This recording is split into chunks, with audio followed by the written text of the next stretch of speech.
And Shane is here. Shane, how are you? Morning, how are things? Kathleen, back top of the table for the Arsenal fans this morning. Yeah, we're definitely still going to win the title. Yeah, last night was a strange one. I kind of had this weird sense of deja vu when we were 3-0 up and then all of a sudden Chelsea got a goal back and I was like, please tell me it's not happening again. Thankfully it didn't, but yeah, back top of the table. Not sure.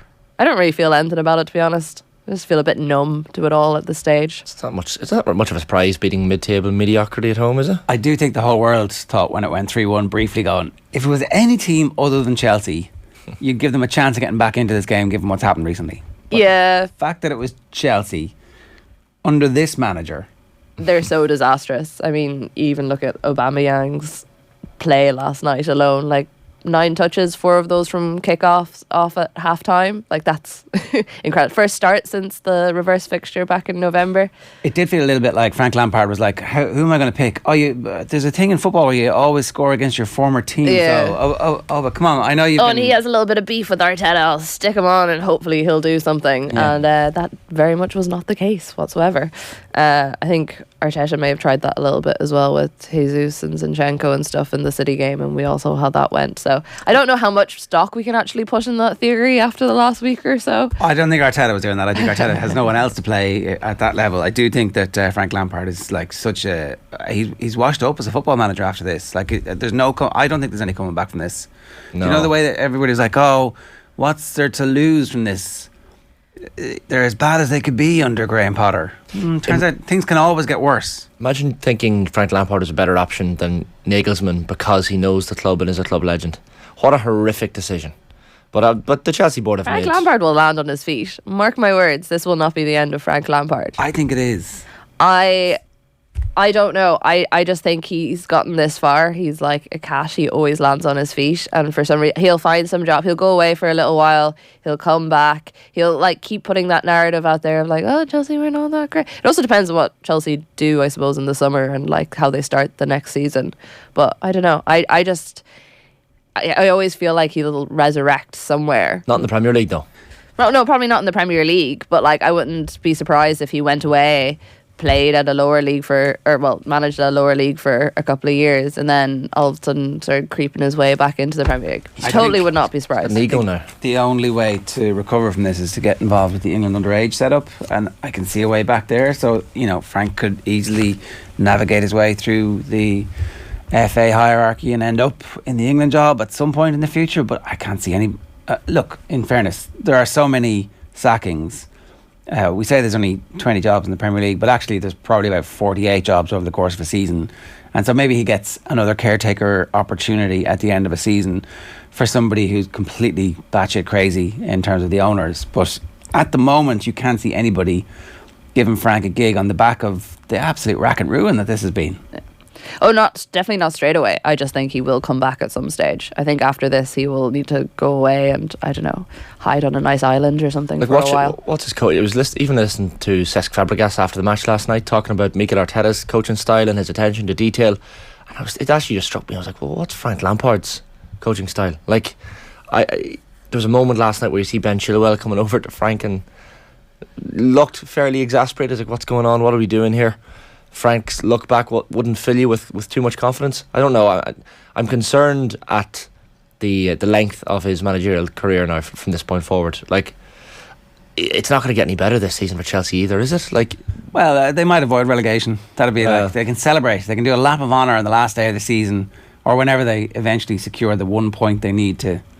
It's not. I mean, there would need to be a really strange sequence. Maybe those results are no longer possible, but.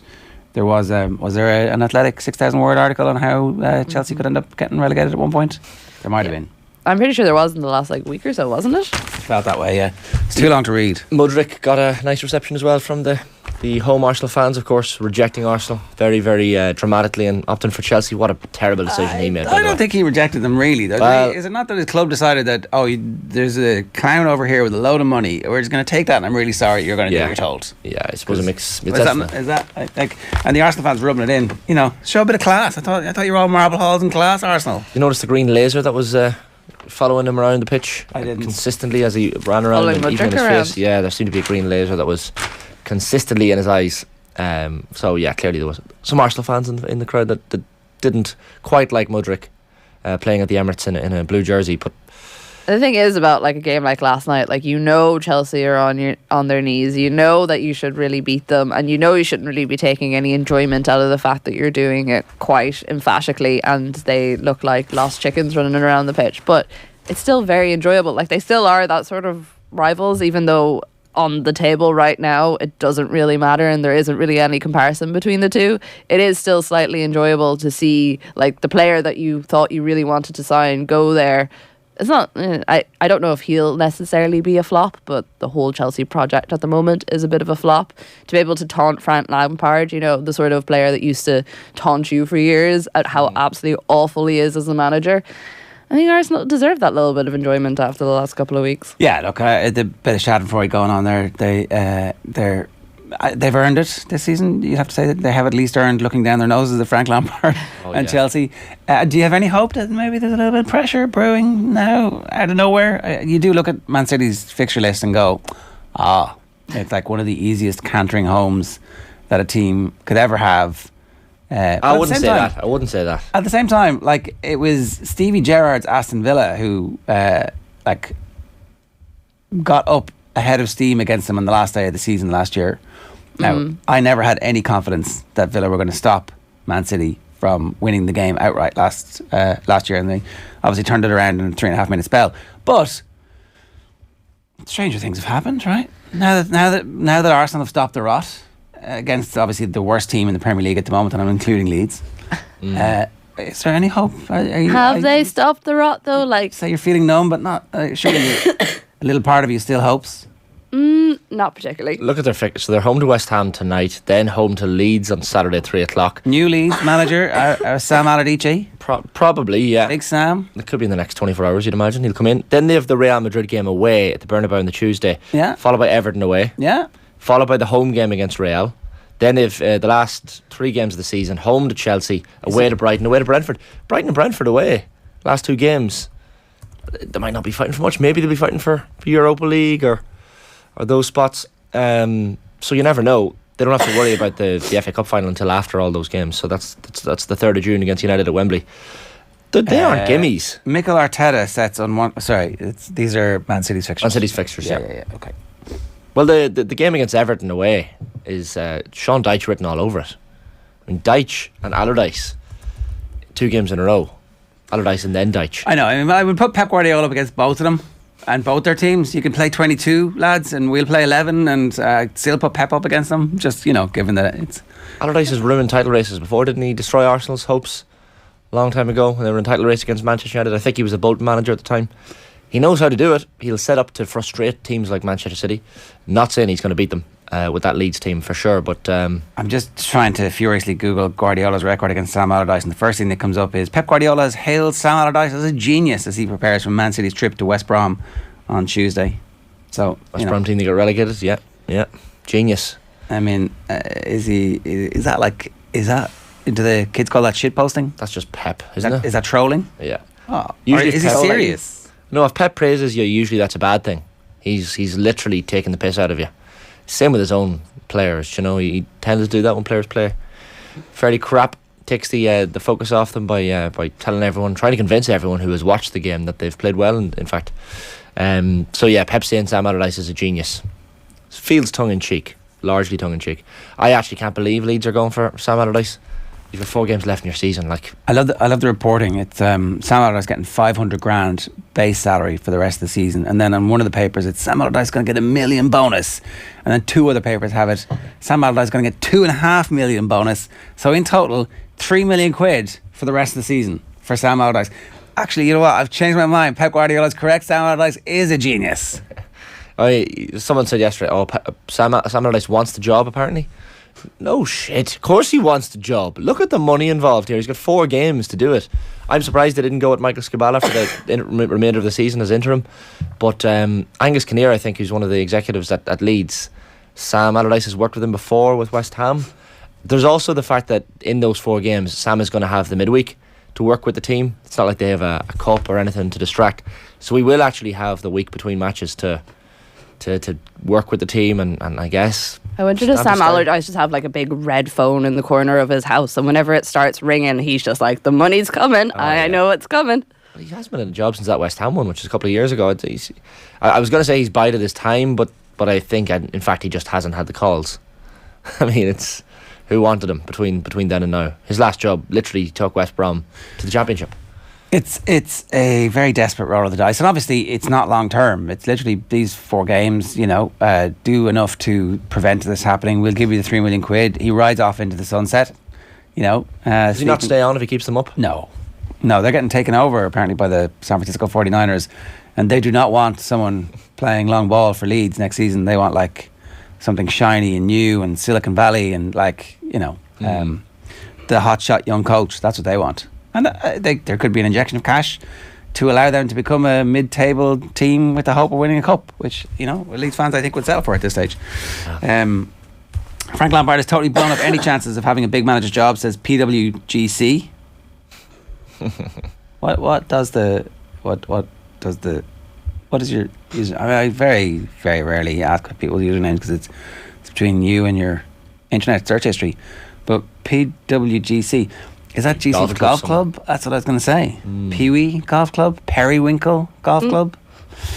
Chris says it's great seeing Chelsea implode like this. Couldn't happen to a better club or set of fans. Ooh, the poor Chelsea fans feeling bodied. All they did all those years was bask in the reflected glory of a Russian oligarch who got his money under questionable pretenses and then brag about how their club was the best run when actually, it was money stolen from the mouths of poor Russian people. But, you deserve your Champions League trophies. Well, Inspector Core says James Corden, not a football expert apparently. There you go. Lakers beat Golden State. They did last night.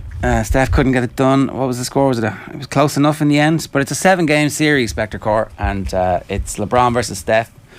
And so now is the time to tune in. I keep telling everybody this, at least once the first game is over. Bournemouth probably will pass Chelsea this weekend. Bournemouth, says Dahi O'Shaughnessy. Bournemouth. They're you know what? The worst thing I can say about Chelsea is the fact that there's one Chelsea fan in my group of friends.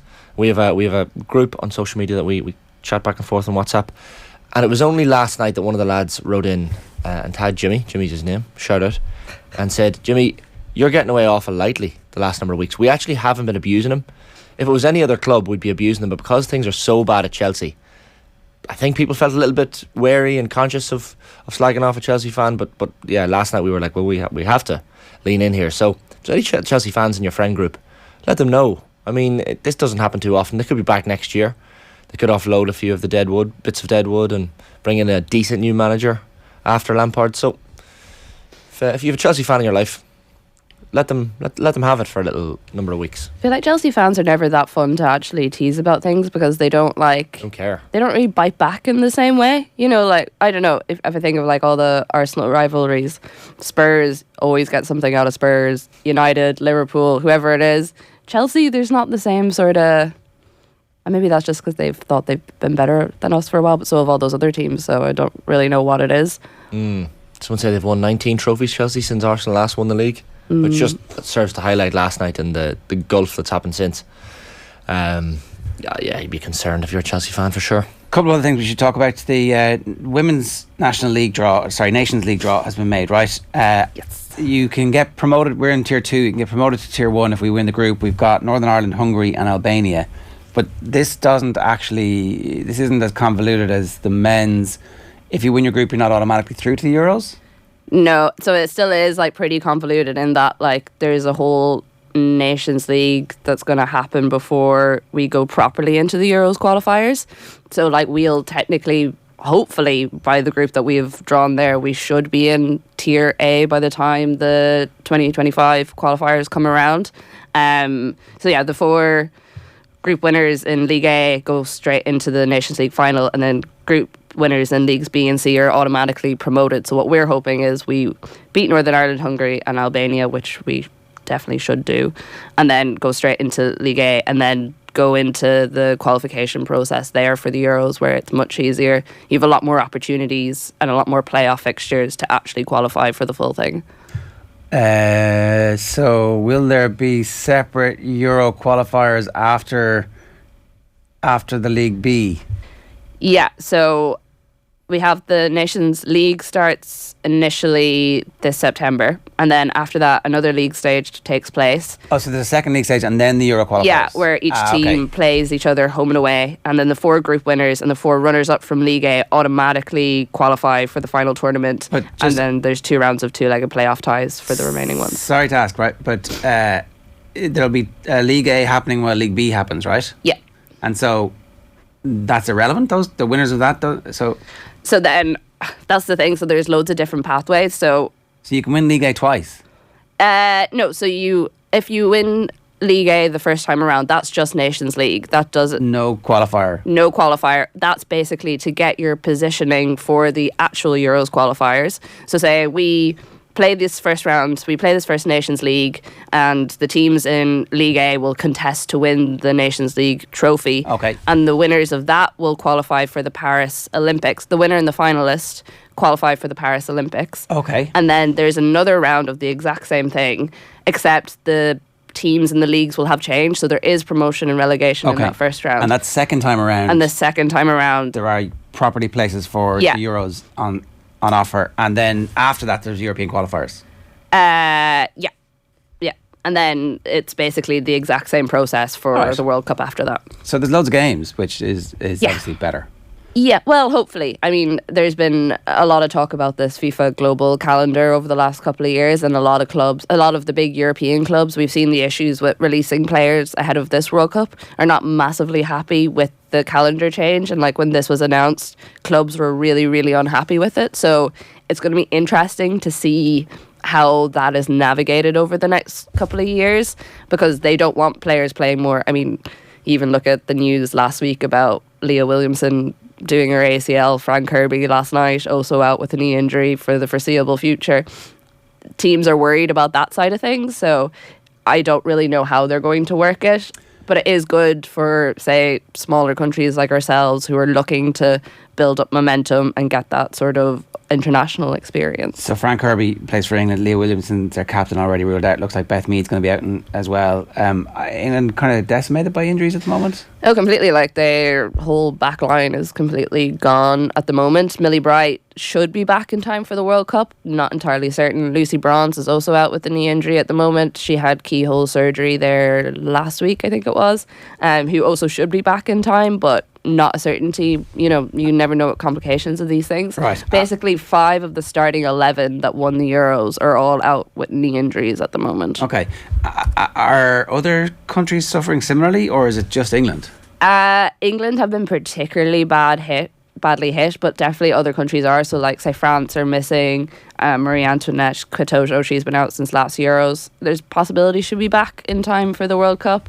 Diani as well, who's top scorer in the French league. Obviously Alexa Putellas has just come back for Barcelona. So there is injury crisis. It's kind of across the whole game, but England have just been particularly badly hit in a international context. If you look at like at a club level, you would say that like Arsenal have been particularly badly hit at a club level. They are now looking at 5 ACL injuries in the entire squad, which is, I mean, there's definitely something wrong there. Will the Dutch be missing Miedema? Presumably she's not. No, her and Beth Mead are definitely not making the World Cup, 100%. And because Miedema's injury came after Mead's as well, and Mead was already on like a time crunch to come back. If you think about it, like Putellas has just started playing and she injured hers right before the start of the Euros, and she came back relatively quickly. Right. From FIFA's perspective, it's a lot of players that would have been on the poster for the tournament, the literal posters for the tournament, that can no longer be. So it's a massive blow for the tournament itself. It is, but it was the exact same thing though that happened with the Euros last summer. You know, you lost Putellas on the eve of the tournament starting. Like, Katoto went during the middle of the tournament. So, like, Miedema had COVID for 10 days of the tournament. So many major players suffered, and in some ways, like, there had been enough hype built up around it at that stage that it didn't actually really matter, and you got to see quite a few incredibly good young players, which was interesting because a lot of these teams, you know, they rely on their Miedemas and their Meads and stuff, and I think that's potentially why England did do so well at the time as well, because they were the only team that went through the whole thing with a pretty set starting 11 that didn't change at all, because they were so fortunate with injuries, and that's the running joke now, is that they used up all their luck at the Euros and it's totally gone for the World Cup. But there's still, like, especially with the World Cup, there's still so many star names in there. I mean, you take the Netherlands and the US teams alone, and you have some of the greatest players ever playing at the moment. So I'm still excited for it. Well, Ireland definitely are. If we can just get there largely intact. Bobby Dwyer, who you all know is our resident Spurs fan, true to form. You did say you always get a rise out of the Spurs fans.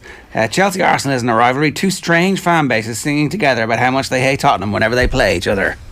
Well, at least they're paying attention to you, Bobby. There's nothing worse than being ignored, right? You don't want to be relevant. Sure. Going to be relegated. Pint glass of wine is going to sort that out for you, says Spectre Core. And he's got the best record as England manager, right? 1 game and 1 win. I did wonder, is there a chance that Frank Lampard ends up having the worst managerial record at this stint at Chelsea of any manager ever in the Premier League? Because he hasn't been fired yet after, is it 7 defeats in a row? 6 defeats. Six defeats in a row. So, like, how many does it get to before they're like, what are we doing? Was it Frank de Boer at Palace that time? How many did he have? He had a shocking run. It wasn't 12, was it? Is 12 the record? Come on, Frank, you can get to 12. Although there's not enough games left in the season. I was going to say, if there was more time left in the season, he probably could. They can't sack him before the end either. Although, could he get to it with... Oh no, because there's not really any other games left. I was going to say if there was other competitions that they were still in. As soon as the season is over, they're like, thanks very much. Oh yeah. We'll follow up with tickets for your box. No problems. Yeah, anytime. Yeah, the board had 77 days without scoring a single league goal. At least Lampard has scored a couple of goals, 2 goals, I think. Yeah, well, but how many defeats does it say? I'm trying to find out how many defeats. Now, ironically, De Boer replaced Sam Allardyce at Palace. So the world just keeps going around in circles. I'm trying to find out how many defeats exactly he had, but I'll find that out. But yeah, if he can keep going, Frank, if he can just keep going, being this crap, you never know. It could be a record breaker. Could be in pub quizzes across the country and across the world for years to come. Any OTB AM fans who want to go and meet Bobby Dwyer in person, there's an impromptu meetup at the Roadshow tonight, which is happening in the Mansion House. It's turned into a bit of a Manchester United special, although I do believe there's a special guest as well. Yeah. Souness is confirmed. Graham Souness is going to be there, who has just stepped down from Sky, so good opportunity to hear him talk about the value of punditry, which has obviously been in the Polish consciousness after Brodley's piece of the weekend, tearing into the anodyne nature of the TV punditry that we're getting at the moment. So if you've got views on that, we'd love to hear from you. But anyway, if you want to meet Bobby, you can head along to the Mansion House tonight. And 117-112, the Lakers beat the Warriors last night. But as I said, best of 7. So Frank de Boer only in those 77 days managed Palace for 5 games and 4 league games, and they were all defeats. Frank's already ahead. Score, yeah. So what is the record? We'll look that up for you. Something else that happened last night. I think most of you might have seen this on Twitter. Irish Football Picks are the ones who brought it to our attention. At Irish_picks, they found an interview with Stephen Ireland, which is remarkable. Have a watch. Really tough again because there's a lot of players I played with, and then there's players names you'd expect him to be good and they weren't when I was with them. Same with playing against, I played against huge names, and on the day they never kind of got the better of me, or I never played against them going, wow, these were incredible. They never actually done anything. Examples of that? Steven Gerrard, for example, Frank Lampard, every time I played against them I've always got the better of them, even though they're incredible players. But on the day, I can only go from that. I can turn around and say they're great players. Paul Scholes, all these guys are great players, but I've never had a game where I thought, God, I'm out of my depth. That was never the case. Eden Hazard was incredible to play against, absolutely frightening. Playing with Sean Wright-Phillips was fantastic. I loved playing with him. Robinho was very, very good. Vincent Kompany was good at the time, I suppose. That year where I got my best player of the year at Man City, we had a really good squad and everybody played out with their skin, but I was just better than everybody in that season. But all the other guys were top as well. I probably wouldn't have got that award or played the way I did without those guys as well, of course, raising their games. So yeah, it's not one person jumps out at me. Yeah, I mean, like everybody's perception of reality is their perception of reality, and who the hell are we to argue with their perception of reality? Although obviously the commenters on the tweet. So this has originally come from RH Elite Coaching, which you can follow on TikTok. Has 18,000 followers, and the pitch side markings there are Pro Football Arena. So obviously they've been doing some videos with Stephen Ireland, and Lampard never got the better of him as he was smashed 6-0 by Chelsea. Was the first response to Irish football picks by themselves. And maybe he got taken off after an hour, so maybe he didn't get the better of him really. It was only 4-0 when Stephen left, and it finished 6-0. And then somebody else says another quick check of his record against Liverpool and Chelsea: 1-2, drew 8, lost 18. So yeah, Empire of the Cop tweeting Stephen Ireland's career record against Liverpool, and Gerrard was one of the players he mentioned. 13 games, 0 wins, 6 draws, 7 defeats. So maybe, but that doesn't necessarily mean that Gerrard was like dominant in the match. He was also subbed after an hour in Chelsea's 6-0 drubbing of Man City at the Bridge in 2007, in which Lampard got 2 assists. Chelsea fans are quick to point that out. I know that's only one game, but quite interesting. I actually quite enjoyed the comments. Like we don't have like really cocky, confident sports people here in Ireland too often, and when we do, I think we got to lean into it. I love this. Whether he's deluded or not, Stephen Ireland here, I'm just like, go for it. He did appear on TalkSport afterwards to say, when I played against them personally, I never got into the changing rooms afterwards and thought, wow, they were incredible, or they handed my arse to me. I always felt I competed well enough against them in that moment in the game. Of course, at the stages of their careers compared to mine, you can't even compare. It's day and night, of course. I mean, he did go on to say, I played against Messi in a friendly. He wasn't very good. I never lost to Ronaldo. I like the way he's clarifying and at the same time kind of digging down on what he said as well, which is kind of fair enough, is it not, to take on some of the best players in the world and come off the pitch and be like, Messi played that friendly against Ireland, wasn't very good. Like he was showing up for Argentina because that's what he did, and he didn't, at the time he was at a stratospheric level, and so did he really care about the opening of the new Lansdowne Road? I'm not really sure that was one of the highlight of his career. Exactly. I'd say if you were to do you remember that game? He's like, no, do not remember that game. He gave some credit to Eden Hazard. He also said Rooney was ridiculous. Him and Thierry Henry just had this aura about them. Modric was ridiculous too. So a few players got a nice little you know what? I think that maybe if you were to put in a pecking order, are Modric and Rooney and Hazard way better players than Lampard and Gerrard? I think you'd find a lot of support outside of Liverpool and Chelsea for that. Yeah, for sure. The vastly overrated English players who are like, these are the first ones through to the Hall of Fame in the Premier League because they're English. I don't think Stephen Ireland's point was I was a much better footballer than Lampard and Gerrard. Maybe in his head it was, but I think what he was saying was I never feared coming up against them, and I never felt completely dominated by them in a match, which I think, if that's what he believes, and that's the truth, then let him believe it. My response to this is not to laugh at him for saying that. My response to this is to go, isn't it terrible that his career didn't reach the heights that it could have done for various reasons? Part of it's self-inflicted and part of it's injury, and it's like maybe if his mindset had not been to go in and be like, I played really well after a 6-0, if his mindset had been, why didn't everybody else play as well as I did, maybe we wouldn't have been beaten 6-0, then things might have been different for him. But apparently he's doing great work now, helping kids to become Premier League footballers, so we shall see what the next act of Stephen Ireland's football career is. But that's obviously old, right? It's obviously, do we know when that happened? He clarified it yesterday, I think. All right, so it's recent enough. I think it is recent. Yeah, like the clarification was from TalkSport last night, so I think it must have just gone viral. Okay. OTB AM with Gillette Labs got the ultimate shave or your money back. Neon Night edition is available now at bang on 8 o'clock. We have a very special treat for you this morning. I'm delighted to say we have Keith Wood and Francois Pienaar with us from Adair Manor, Keith, no less, I think. No, Ger, we are in the International Rugby Experience on O'Connell Street in Limerick. Very good. Well, tell us a bit about it, because we've been talking about this for a couple of years and finally it's open. It has. I mean, it started, genesis of it was about 6 years ago with a conversation with JP McManus and Paul O'Connell, and about trying to do something in the heart of Limerick that would benefit the city in terms of income by way of tourists and being an additional hook for tourists. And also, for Limerick being a fairly special place for rugby over history. and not having something to do just with Limerick, but to have an international element of it.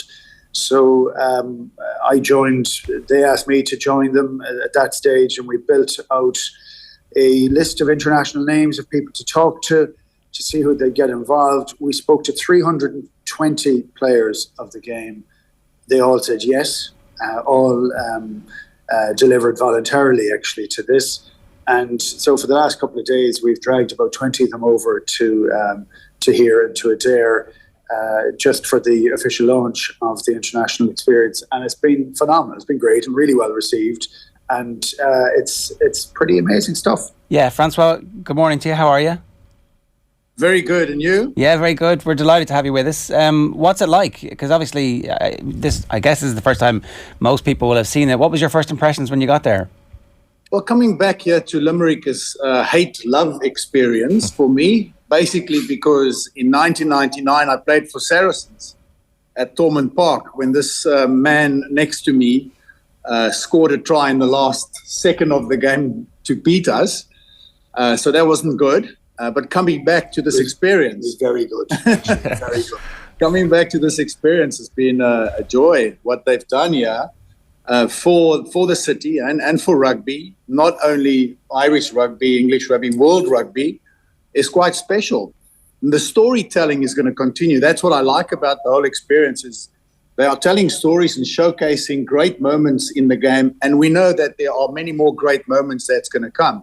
So it's not a museum, but it's an experience where you can interactively engage with whatever team you want to and follow players and pick your own player and measure yourself against Johnny Wilkinson's kicks and Faf de Klerk's passing. So I think what they've done here and the generosity of spirit is fabulous.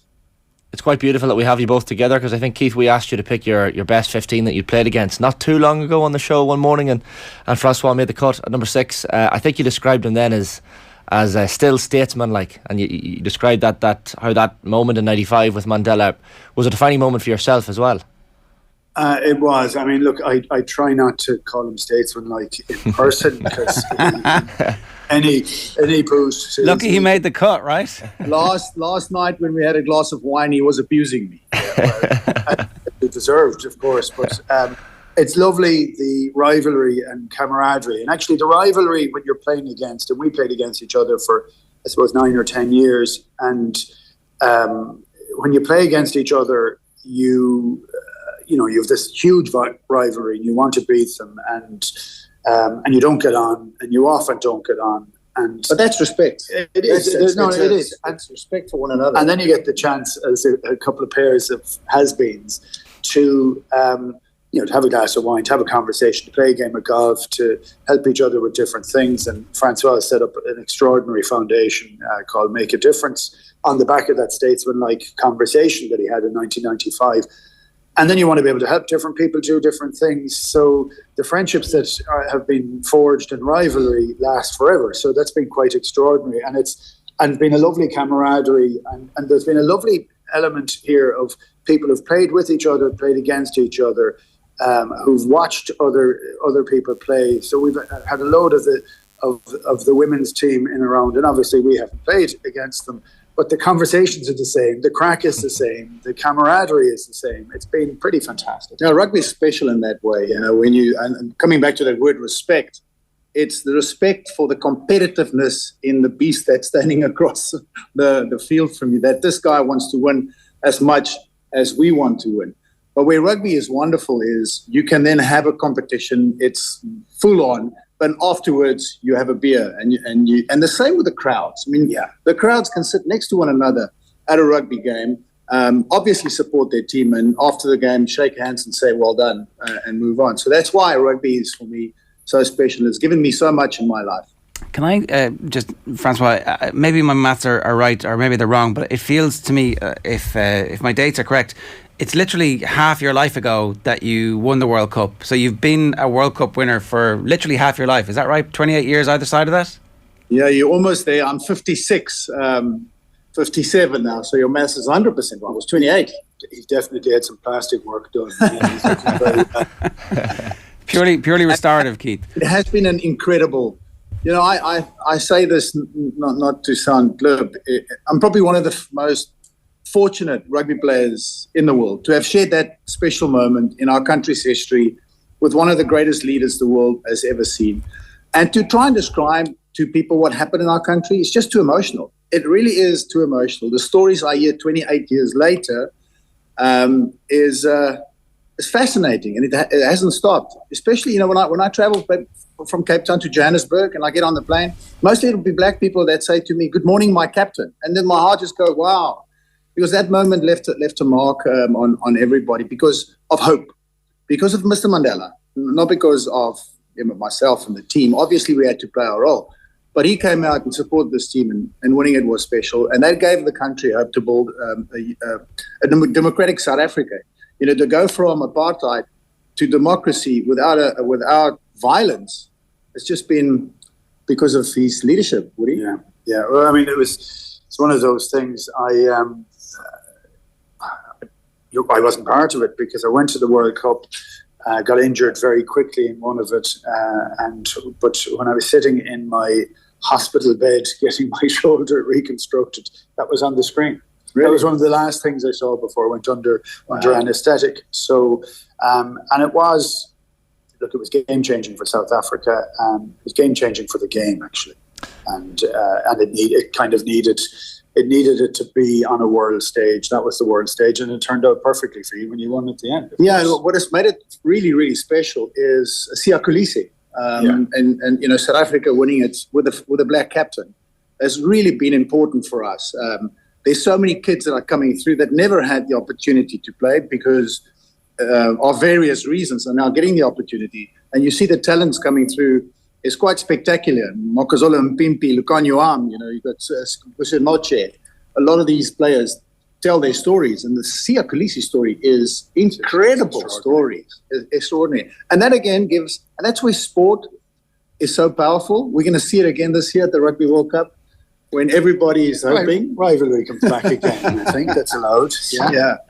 And on the 28th of October, there'll be a bunch of young men that would have the privilege of being called Rugby World Champions. It's hard to believe, Francois, that Mandela will be 10 years dead, I think, later this year, in December, in fact. So, did I recall correctly that I remember you talking about hearing that news that he had passed away and how it impacted you perhaps more than you had felt it would, regardless of the fact that he was sick for some time? Yeah, I actually was at a cricket game in Johannesburg and my phone was off, and I got back to the hotel room and I switched my phone on, and the first message I got, it was an SMS, was from Philip Sela, one of my great heroes. I played with him at Saracens, just a superb man. My heroes. Yeah, he just said to me, "I'm so sorry." And the next message was from Abdelatif Benazir. And then I realized Mr. Mandela has passed. So I phoned my wife and said to her, we were going to go on holiday, that I'm not going to travel with them because I'll be at the funeral. And Noreen said, "The boys have already said we're cancelling holiday. We're definitely going." And I said to her, "I'm switching off my phone because it's going off the hook. It's just ringing." I switched off the phone and I switched on the telly. And I surfed the channels. And in South Africa, they thought that if Mr. Mandela passes, then there's going to be upheaval. You know, there will be unrest. It was totally the opposite. People spilled out onto the streets, and they were hugging one another, and they were embracing this beautiful man that came out of prison after 27 years with forgiveness in his heart. And as I went through all these channels, CNN, Sky, BBC, it was just the most incredible tributes. And I sat there on my bed and I was really tearful. And blessed that I had that privilege to, I don't want to say, to get close to it. And it actually happened after the World Cup. So before the World Cup, yes, there were interactions, but it was after the World Cup where just the privilege, my wife and I are having a breakfast with him, just talking about stuff, you know, and then he would call us with the boys and we would go and you know, just have lunch with him and talk about stuff, you know. It was quite special. Francois, I was wondering, like, your life obviously changes significantly and you have to be ready for the statesman-like stuff, because you could have just been a rugby player, but you then had to wear the importance of being world champions and foster that relationship with Nelson Mandela. It seems, talking to you today, that you've worn that quite lightly, But I guess there's a constant pressure as well at some point in actually living up to the potential that being South Africa's Rugby World Cup winning captain at that moment has. We have a responsibility as captains. You're leading your country and playing for the British and Irish Lions. You have a responsibility because people look up to you. The young kids admire you and they want to play in your position. So there's a responsibility that you're innate that you have from the first time that you were given the captaincy to lead your country. And I think I'm no different to you or to any other captain in that sense of responsibility. But having touched the great man has changed my life. But it's not only my life. If you go and speak to people that have really been able to get a little bit closer to Mr. Mandela, he would have changed their lives too. He just had that aura that it's very difficult to explain to people over the radio. Yeah, it's an aura where the first time I had tea with him, after he became president, I was summoned to tea, and I tell the story. You'll see it. I was so nervous, and he came out of his office in this booming voice, and I stood up and I said to him, "Good morning, Mr. Mandela," and he said to me, "Goeiemôre, Francois," in my language. And then I said to him, "How are you?" And he said to me, "Hoe gaan het met jou ma en jou pa? How's it going with your mom and your dad?" in my language. So it was just incredible. He just disarms you, not that you arm, but it makes you feel at peace. Then he touched my hand and we walked into his office to go and have tea. Afterwards, and we were talking about, he told me stories about being on Robben Island. He told me stories about the boycotts and about Barcelona, the Olympics. But he always wanted to know about me. And then Mary, his PA, kept on coming into the office saying, because there were presidents waiting to meet him. And she said, "The time's up." And he would say, "I'm talking to my captain." So afterwards, I left, and I just, when I reflected on it, sitting in the car, there was two distinct feelings that I had. One was that I was in the presence of a wise and caring man, and the second one was quite bizarre. I felt safe. I felt really that this leader is a true leader, that when he speaks, he really wants to follow through, and it's just not rhetoric. And how oftentimes do we get leaders that there's rhetoric but no follow through? But he wasn't like that. He was definitely one that followed through. You carry that for the rest of your life, though. I suppose that's the point I'm making, and that you didn't keep that to yourself. It would have been very easy to be like, almost burdened by the fact that, all right, I have to represent him and I have to represent his community and the community that I've come from, and that's going to be difficult for me. But he seemed to give you a sense of freedom and embolden you to do that. Yes. For my children, it's through your kids that you learn most. Now they've had the opportunity to meet Mr. Mandela. He gave them Xhosa names, Mkokeli and Gocha. Mkokeli means leader, and that's John's name, and Gocha, the brave one, because Stefan asked him. Every time they speak about Mr. Mandela and the interactions that they've had with him, it's just with the greatest of respect.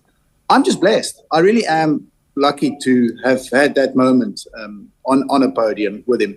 But there's certain things that will never be in the public domain, really private conversations that we've also had. And that I treasure, because I had the opportunity to have really intimate conversations with him. Yeah, we miss him in South Africa because we're going through some political turmoil at the moment. Keith, I suppose that's the whole point of the international rugby experience in Limerick, is that we get to talk about these stories, and they are definitely rugby stories. They are rugby stories. It's funny, we were looking at this and we were going through it yesterday. I haven't been here for 4 months, and we've been doing a lot of work behind the scenes, but I haven't been here for 4 months, and deliberately so that I could try and see it in its finished state. And it isn't in its finished state. It is phenomenal, and the interactive elements is fantastic, and the stories and the storytelling and the story building are fantastic. But it'll be a bit more iterative, and we'll add more to it, and we'll have more personal experiences and more different things that kind of strike a chord with other people. But we've been looking at that idea of, when we get rugby players that are in the town or in the country, we want to bring them down here. We want them to be able to see what this is about. We want to learn more about them. We want to gather more pieces so that this is a living and breathing experience. And there has to have elements of, a few elements of not museum, but memorabilia and things like that. But this has to be living and breathing. It has to be part and parcel of the city as well. So it should appeal to rugby fans. It does appeal to rugby fans, of course it does. It appeals to kids, but it should also appeal to tourists and people who want to have a sense of the idea of a place and the idea of a sport within that place and that context. So it's been a labour of love. And one of the things I would say that when we started talking to rugby people about it, and it includes all of us that are involved in it, it's people gave of their time voluntarily. And it was part of that spirit of the game, that this was something that was required. So, JP has put a huge amount of money into this and has built this as a building. And for the next, let's say 10 years, I don't know what the life of an experience is, but let's say it's 10 years, this is going to be living and breathing rugby in the city. It will be repurposed to do something else afterwards, but this will be a building for sport, for good and glory, for Limerick. So he wanted to build a cathedral to sport, and it was cathedral to rugby. They call Limerick the city of spires. You can see them out here. We're up on the 6th floor looking out and across on the top of the rooftops of Limerick. And Limerick needs a bit of extra love as well, and this will be part of the regeneration of the place as well. So important to relive those experiences, and it's beautiful that you get to look over Limerick when you do them as well. And not to bring up the bad experiences for you, Francois, in Limerick, but we've had the pleasure, as I said, of Keith talking about how much he enjoyed playing against you. What was it like coming up against that, as you said, the beast that you have respect for, and those experiences of playing that great Munster team? Woody's a warrior. He's a warrior. If he was in South Africa, he would be a Zulu warrior. Always competitive. You always know you're in for a game. He just hates losing. I hate losing. And that's where, that's where the respect comes from, is that you know that it's going to be 80 minutes and there's going to be no give. It's just going to be flat out. That's what I love. And when I said hate relationship, it was I think it's one of the best games that I've played against you, where it just went from one side of the field to the other side of the field to the other side of the field. Great memory. The fact that we lost, it hurt, but it was gone the next day. That's 23 or 4 years ago, and it's as clean and clear in my mind as it was then. And it was the reason we scored the try. The hero of that piece is neither of us, it turns out. It was actually Mick Galway. I'd made a mistake and you'd scored a try under the post. It was my fault. I was tired. It was 77 minutes and we were standing underneath the goalpost, and Galv pulled all the team in and he said, this is what we're going to do now. We're going to win the kickoff. We're going to hold on to it until we get a penalty. We're going to kick into the touch. We're going to hold on to it again until we get another penalty. We're going to kick it to the corner and we're going to score. And it was as if he was seeing into the future, and it just went there. And one of my former teammates, Nick Walsh, was your scrum half, and moved from Harlequins, and it was almost saddening to run through him to score at the end, but it was a little flop over. My memory says you crawled over the line. My memory says there could have been a penalty. Not a chance. Our way. Not a chance. Yeah, the rivalry persists, and it's clear you guys really get on very well together. Keith, are you going to give us a quick little virtual tour there before we wrap? No, my skills are not the best in the world, but I'm going to give you a little look out down O'Connell Street in Limerick. Oh, yeah. So we're up at the very top here. Oh, scenic, yeah. Nice view. Yeah, we'll go in there. You're not looking at the shine off the top of my head. Makes it somewhat visible from space. There's Frankie over there. You can look all the way down to King John's Castle down over there. I'm not giving you a tour of the place. It's 6 stories. We've been running up and down this for the last 2 days, and it's been quite something, I have to say. The great and the good of World Rugby did show up, not just Francois Pienaar, but loads of people. Brian O'Driscoll's head just popped in there. Yeah, he's not allowed to come up here. Brian O'Driscoll, Brian Squared. We had Brian O'Driscoll, Brian Squared, Brian Habana, Martin Johnson, Ciara Griffin is downstairs at the moment. It was phenomenal, wasn't it? Sean Fitzpatrick. I was trying to leave Fitzy out of it a little. There's been an awful lot of fun. It has been, in some respects, and I have to say, you do get a little bit privileged when these things happen. But it has been a little bit like a reunion, and that's been pretty cool. Well, you're part of a continuum, and I think that's the whole point of the Cathedral to Sport as well, that you're part of it and you're sharing your stories. It's been brilliant to spend some time in your company. My thanks to Keith Wood and to Francois Pienaar this morning. Cheers, lads. Cheers, guys. 21 minutes past 8 this morning here. Michael Hill says, I'm not a big rugby fan, but Francois and Keith interview, pure class, great film. Maybe Keith can be in the next one. We'd need to win the World Cup, though. That's the bit. You forget what sport does is that, like, those lads played against each other, as you say, like a lifetime ago. Literal, for me, it's a lifetime ago. And yet they remember those. They remember moments from matches and moments after matches, forever, literally. They remember it today as if it was yesterday. So it's beautiful to see it, and the friendship that still persists, clearly. Yeah, the lesson is play sport for as long as you can. Yeah, exactly, and hold on to the memories.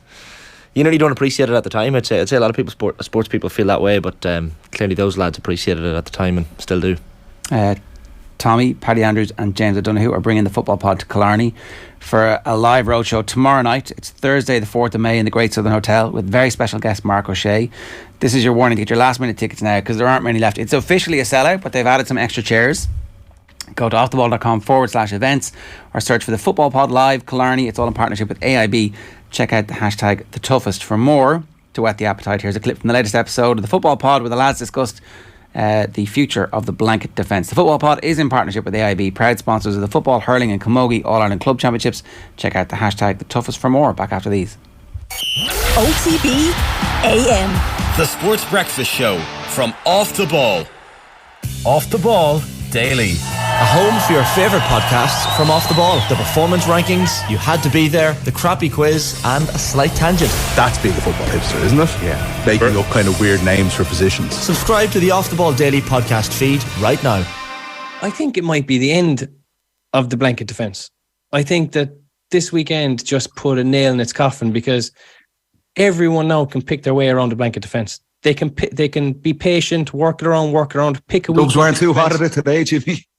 Yeah, they've probably struggled more than anyone this weekend. Yeah, I know, but we'll get to that. It has its limitations, doesn't it? It'll get you so far. You're not gonna. We've said this. We're beating this drum, Jimmy, for years. You are not gonna win the biggest prizes playing that way. That is just the facts.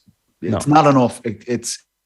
It's a good base to have, that you can bring that in at different stages and different games. But if that's all you're hanging your hat on, you've no chance. No chance. If Cassidy had a left leg for Derry, he would have had 15 points in the first half.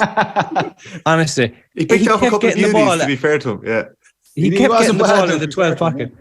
And if he could show to the right and swing it over with the left, he would have cleaned up.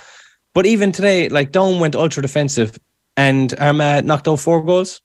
So now 2 of them were shots dropped short, which we'll probably get to, because it creates absolute pandemonium. But 2 were brilliantly worked goals against a mass defence. Like, it doesn't guarantee a low score anymore. OTB AM with Gillette Labs. Get the ultimate shave or your money back. Neon Night Edition available now.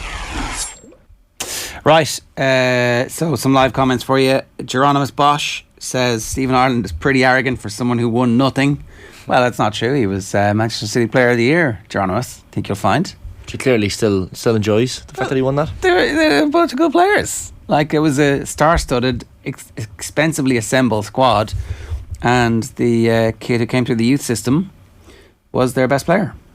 100%. He's got to hold on to those memories. But he probably regrets not being part of the City team that came thereafter. Started lifting titles for fun. But what a player in a team, as you say, star-studded. Robinho, I'm surprised that Robinho was a player that he name-checked. And Robinho's time at City was far from great, but clearly in training he impressed, I'm sure. Michael says the football pod is excellent, good dynamic between the lads. We'll be sure to pass that comment on to the 3 lads. That'll get them supercharged. A little bit of praise in advance of the live roadshow. I know they're nervous about it. They've been talking about it for long enough. PWGC says PWGC was taken as a username altogether. So That's a lot less fun. Still haven't told us what it stands for, PW. Yeah, why was it taken as a username? I found myself watching the draw yesterday, Ger, and being fully invested in it. On GAA Go? Yeah, there's a lot of... It's been a while free to since air, or did you have to watch it on YouTube as well. Okay. That's where I got it, for sure. But I found myself for the first time being absolutely engrossed in a draw, waiting to see when your county's going to be pulled out and who you're going to be with and when the fixtures are going to be. That's the thing I like as well. So we know the dates of those prospective fixtures, so you can kind of plan your summer a little bit. Is there anything to be said for weighting it so that you can't have teams from the same provinces except as a last resort? It's just slightly sickening to have to see Dublin play Kildare again. You're like, oh my God, sick in the hole. It would. Well, on the 27th, 28th of May, Monaghan's first game is away to the Ulster champions, which could well be Derry. And so I think literally just played Derry. Monaghan have Derry, Clare, well, the Munster runners up, Donegal. And Donegal neutral and Clare at home. Three Ulster, 3 out of 4 Ulster. Like mini Ulster championship. Hey. But I was looking forward to playing teams like Sligo or Westmeath and teams I'm sure you were, that were never used to playing. Teams that you were going to beat. Well, not just that, but like a weekend away in Sligo. Imagine that. Yeah, great crack. Good part of the world to go to for a weekend away. I mean, so it turns out we're going to have a neutral game against Donegal, a home game against Clare, and an away match to Derry or Armagh, whoever wins. And what counts as neutral? Like, is that the Gaelic grounds then? Is that what? Or the athletic grounds? Yeah, not the Gaelic grounds. The athletic grounds, or Breffni Park, or Omagh. Right. So not exactly. Yay. We've played a million times before. Is it like? Would you fancy weekend in Castlebar? Yeah. I'd enjoy that. Killarney. Yeah. You're all going to Killarney. Everybody's like, oh, it's too far. I can't believe you're doing Killarney. Too expensive. Yeah. It's too plastic. Okay. Croke Park? Down with Croke Park or up with Croke Park? A triple header of games at Croker that don't involve the Dubs that is neutral. Well, they could have done home away and Croker for the teams that aren't Dublin. I definitely thought that was an opportunity. But here's the other thing. I do think it's a big opportunity as well to bring it to bring the carnival to places that don't get carnival. So, Portlaoise, Tullamore, Navan, when the one in Louth is done properly. Like if there was a game, say in Clonus, for Kildare and Donegal, or those teams, or if Kildare and Westmeath could play in Clonus, because if they play in Portlaoise or Tullamore, it's like, well, we're there all the time, Yeah. Surely Clonus, the likes of those provincial grounds, will get some of these fixtures. There's so many fixtures to go around that you'd imagine some of the neutral games will be in random places. But I don't know. There's so much football. When you look at those games in that first weekend, you've got Munster champions. So probably on that first weekend, I'm going with the team that's predicted to win each province here. So Kerry, Mayo, you'll have Galway, Tyrone, you'll have the Munster runners up, which will be Clare against Donegal, and you'll have Sligo, Kildare. It's really good games, like. Yeah, and the thing is, the Kerry Mayo game is obviously the one that they're going to televise, but the Sligo Kildare game is the one with the most riding on it because it's got the jeopardy. If Sligo were to turn Kildare over, for example, then they're basically through. The winners of that game are going to go through to the preliminary round. You basically need to win one game. Match, yeah. If you're the third and fourth best teams in the group, the top two teams are definitely going to go through. Mm-hmm. And then there's really only one game of jeopardy, and it's going to happen in that first weekend for Sligo and Kildare, you would say.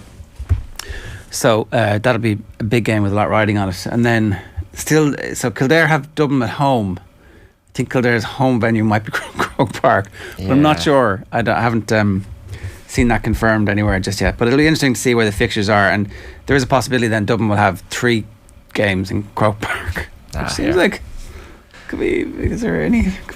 It is a bit ridiculous, isn't it? Could we even maybe, if that is the case, could Kildare be asked to maybe move their home venue to Portlaoise or somewhere else? I know you want this, but is there any way that just to get them out of the city, take them out of the Pale for once? Jesus, lads, if anyone from the GAA is watching, good chunk of Kildare's in the Pale too. Well, it's true. Yeah. You lads aren't too far away, and the accents are fairly similar as well at times. I do like the fact that maybe not a thigh, to be fair.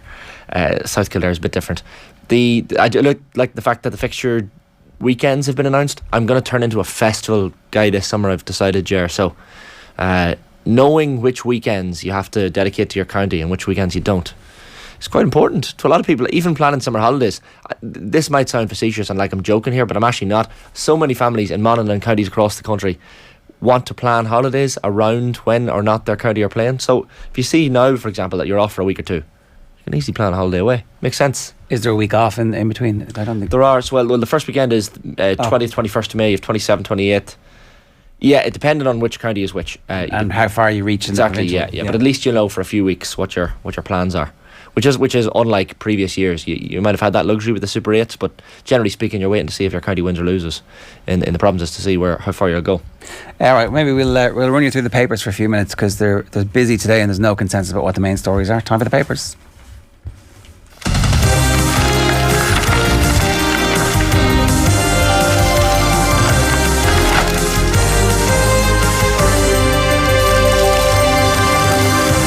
Right.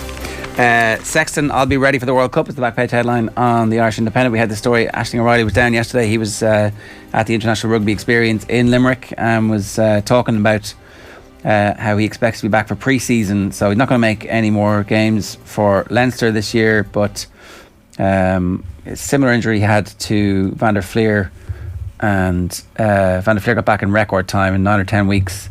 So Sexton won't. He's told that age is one of the indicators for that.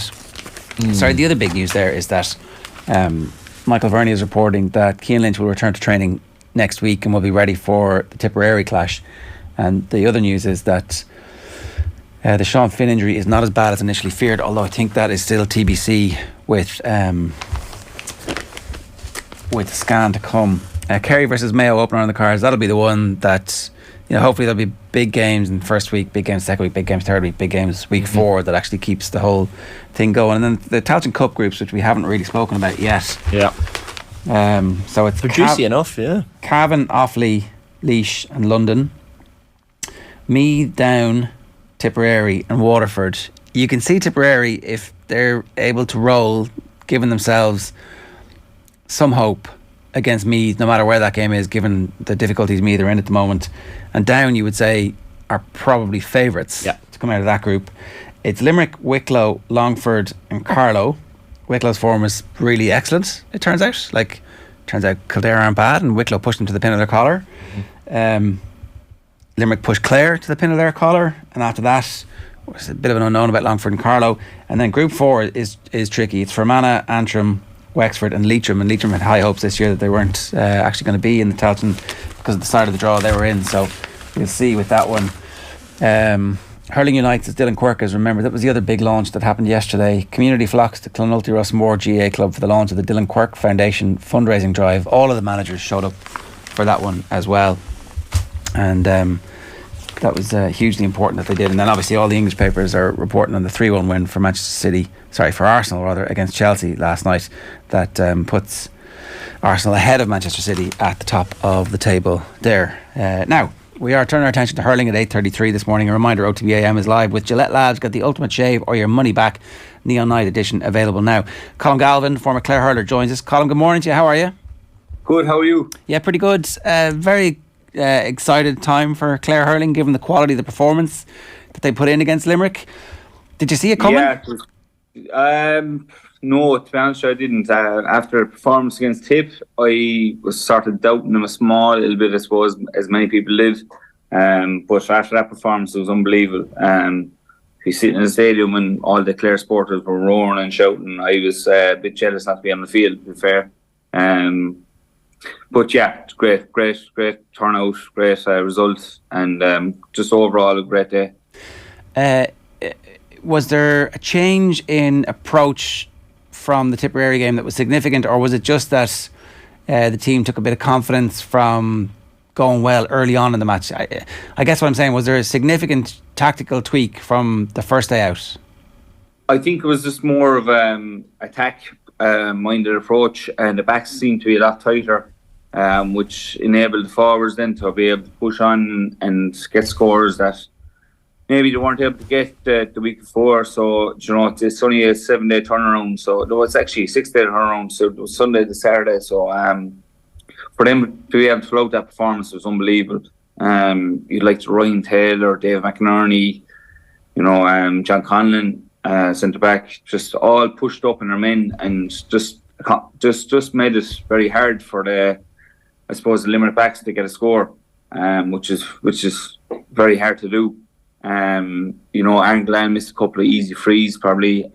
Same with Darren Burns. But overall, it was a great performance overall for the whole team. Yeah, so what went wrong against Tipperary then in retrospect, apart from the self-inflicted problem with the goals? Yeah, that didn't help. We gave away two fairly easy enough goals, but I just don't think the backs were pushed up hard enough on the forwards of Tipperary. When they did do it against Limerick, it paid off. They probably pushed up in the likes of Kyle Hayes and Darren Burns as well in the forwards. That made him run everywhere. You saw Shane coming on, he was running over and back the field.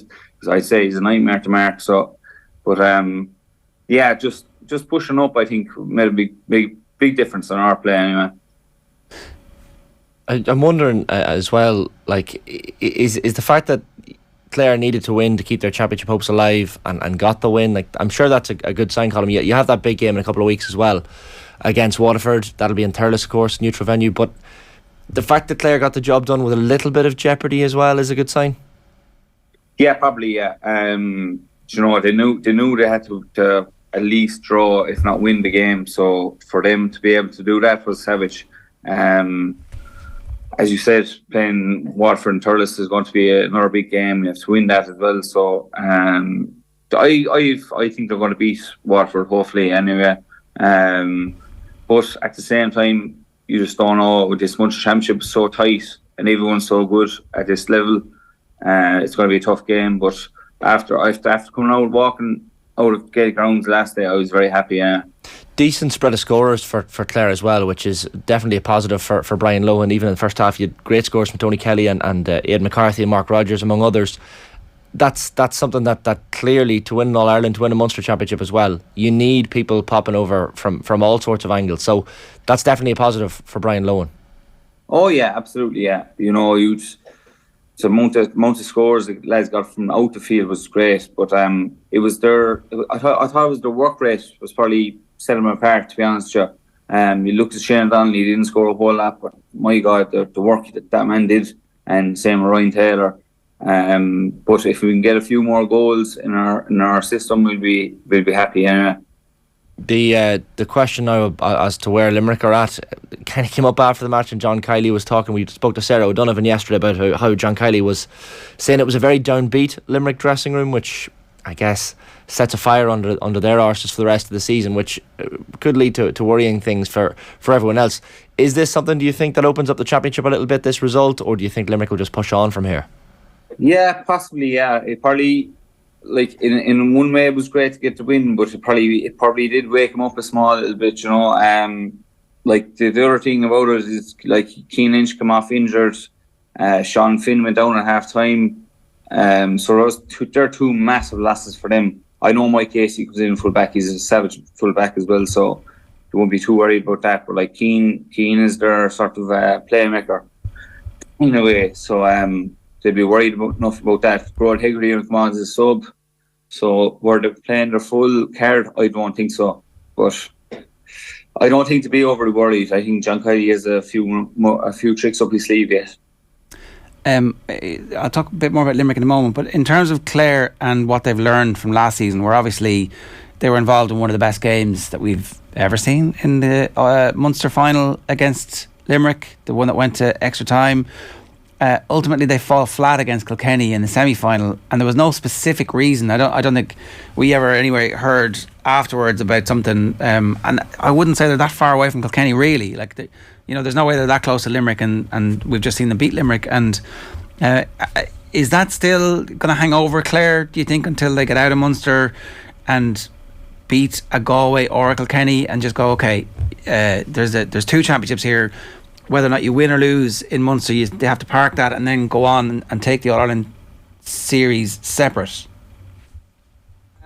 No, I don't think so. Brian Nolan's very level-headed man. He knows what he's doing. Like we had a lull day against Tipperary. There's no denying that. We just didn't perform. That was simple as. But I'd say they got so hyped up for that Limerick game. I just hope it doesn't take it out of them. I really like it. Was such a big game for them to win inside in the Gaelic grounds against Limerick was just massive, and like sitting in the stands to watch that was unreal.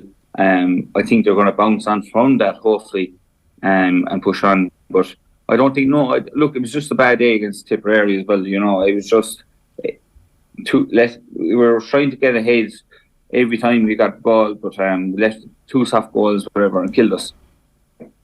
And the Kilkenny game last year was hanging over the team in terms of championship performances. You put that back to back with the Tipperary game and you're like, oh Jesus, what's happened here? And then all of a sudden this performance against Limerick, it absolutely doesn't come from nowhere, because their performance against Limerick have been excellent in recent years, but it's very important to stop that rot and now begin anew. And so suddenly the next game is absolutely massive, because if they win that, then they're definitely going to qualify for the All-Ireland series at the very least, and you'd give them a great chance of qualifying for the Munster final.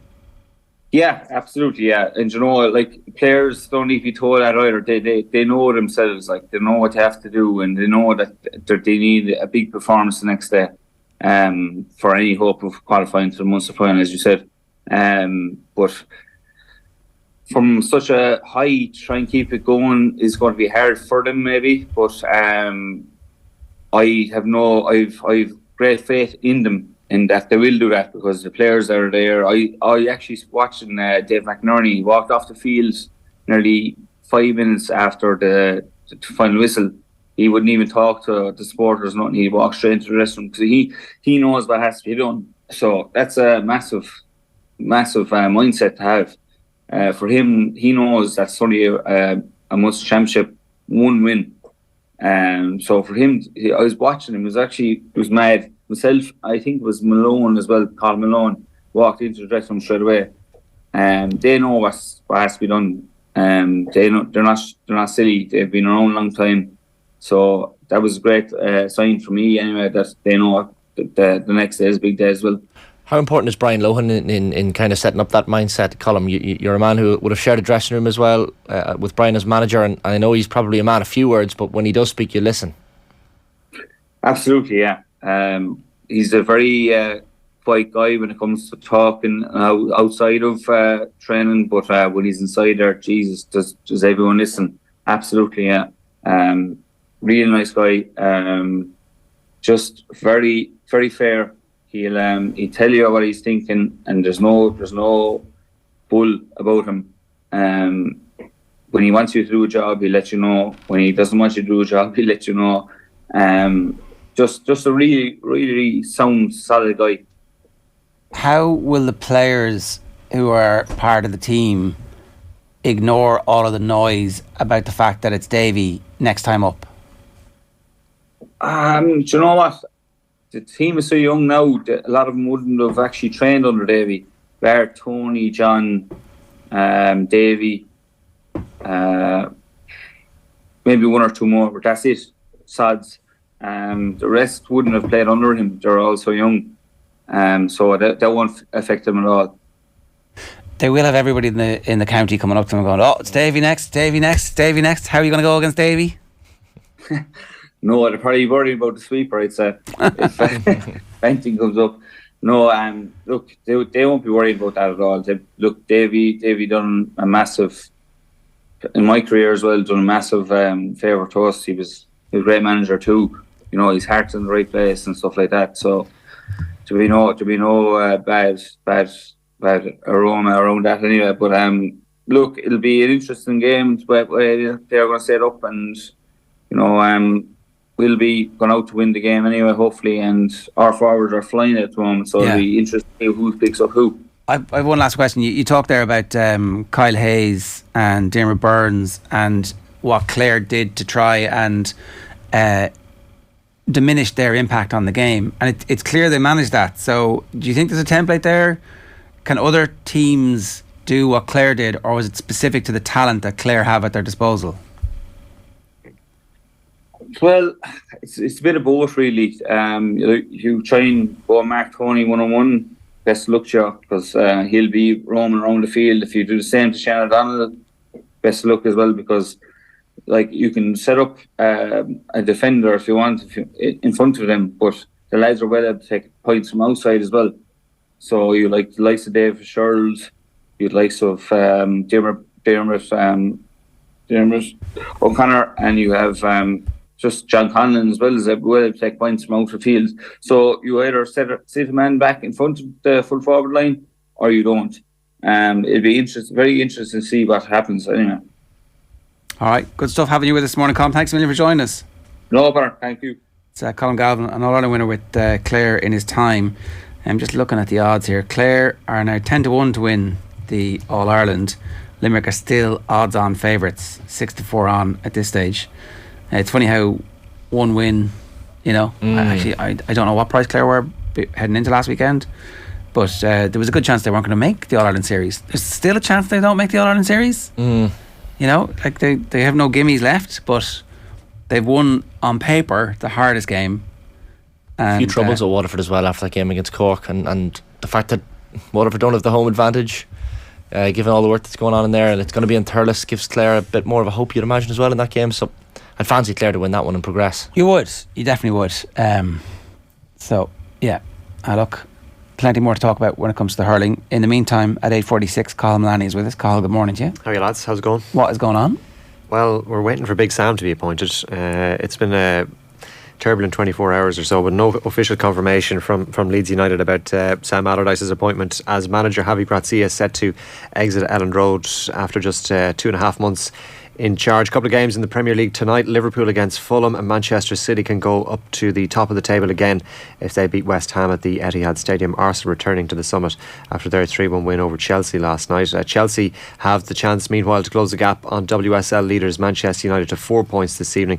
They play Liverpool tonight, and kick off for that one's at 7:15. Rory McIlroy says he took a break from golf for his mental and emotional well-being. The 4-time major winner returns to action tomorrow at the Wells Fargo Championship. He took the last 3 weeks off after missing the cut at the Masters, and he withdrew from the RBC Heritage event. In Gaelic games, Clare through to the Munster Minor Hurling Final. They beat Limerick by 6 points in Ennis last night. A couple of games in the Leinster Minor Championship in football this evening.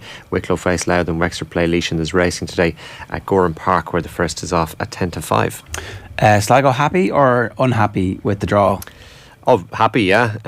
Kildare at home in the first match, I think, is a very winnable game. Well, it's a winnable game, yeah.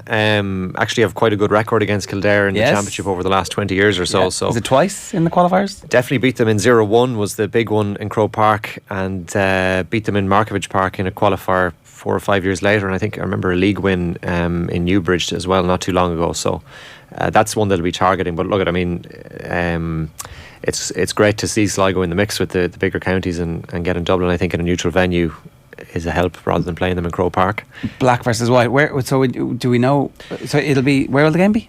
It's a home game for Sligo, isn't it? Sligo play Kildare at home. Yeah. They play Roscommon in Hyde Park, and I think the Dublin match is going to be, Dublin or Louth is going to be in a neutral venue. So could that neutral venue still be Croke Park? It could be, couldn't it? Potentially. I think the Irish Independent this morning, I think they were saying maybe Pork Sean McDermott and Carrick and Shannon would make sense, or maybe even Longford somewhere halfway. Makes sense. That doesn't necessarily mean it's going to happen. Yeah. They might go for double headers maybe in the last round of fixtures. I'm not sure if they do, depending on who's in the games, obviously. I think that the new format, generally speaking, has thrown up a lot of interest and ties. I think Mayo and Kerry obviously is a blockbuster game in the first weekend, and then the Ulster flavour to Group 4 is pretty spicy. It's kind of annoying though. I'm used to play certainly and someone in the comments is an Armagh fan who has no desire to play Monaghan in a group game. Monaghan have no desire to play them back. Yeah, we've just played Derry, so if Derry win Ulster, we'll play them again in the first match away. And then Donegal as well. These are teams that they're so used to playing. Clare is the only little niche match there. We never get the chance to play Clare. Yeah. Because of course Monaghan have been in Division 1 this whole time that Clare have been in Division 2. So it throws up some interesting ties, but you kind of want more of the random matches like Kildare and Sligo, as you say. That's a fixture that doesn't happen too often. Yeah, and I think it's good for counties that maybe haven't had traditional success in their own provinces to be free of the shackles of the provincial system and play counties that are outside the their province and that they don't maybe have the mental baggage against. But then again, you also have the local rivalry aspect as well. So there's like a nice mixture, I think, across the draw. And then the Tailteann Cup draw as well threw up a lot of interesting ties. So I think, it's going to catch a lot of us off guard in terms of how this is going to pan out and how the squads of the various counties is going to be stretched over the 4 or 5 week period of the group stage. It's going to be very interesting to see how it pans out. And then for teams with thinner squads, the impact of injuries with so many games at a high intensity level in a short space of time. Yeah, so that's all still a big TBC. impact. Yeah, and if anybody gets their periodisation wrong, then somebody could be completely undercooked in one of these games and you might see a wallop, and that shouldn't happen. There should be enough signs in all the teams at this stage that won't be the case. But it could be like this all the time. Should be. Bit of fun. Could be. Right. Good stuff, Carl. Thanks very much lads. for that. 8:50. Anthony Moyles is with us. Anthony, good morning to you. Morning, gents. How are we? Are we going to do the Tailteann Cup draw first, and how we're at Meath, down Tipperary and Waterford? It's off Broadway, I believe they call this. Yeah, thanks, Ger. Yeah, listen, it's great. As you said, it's going to be a festival of football. And some interesting ties all over the place. I think Meath they'll be happy enough down or in there. You may as well meet down early. Because you're probably going to meet them later on, potentially. The two of them would probably be seen as two of the stronger teams, obviously, in it. Gives Meath, obviously, time over the last number of weeks to get themselves sorted and to try and, come up with some kind of a plan a la Kildare to change their style and show something different in the Tailteann Cup, because that's what's needed. Yeah, let's talk about the Dubs. So we start there. It's one of the closest games they've had in Leinster in a meaningful contest in a long time, and I don't know if it gives Louth comfort or hope that they might be able to do something against them, or at least put them to the pin of their collar in a Leinster final, in a way that we would have just expected the Dubs to crush Kildare the way they did last year, and then the Louth game, the spread would be 10 to 12 points, and we'd all watch for 15 minutes and then turn away and watch something else and go about our lives. But that doesn't seem, we can't quite take our eyes off this Dublin team at the moment. Yeah, there's a couple of things on it.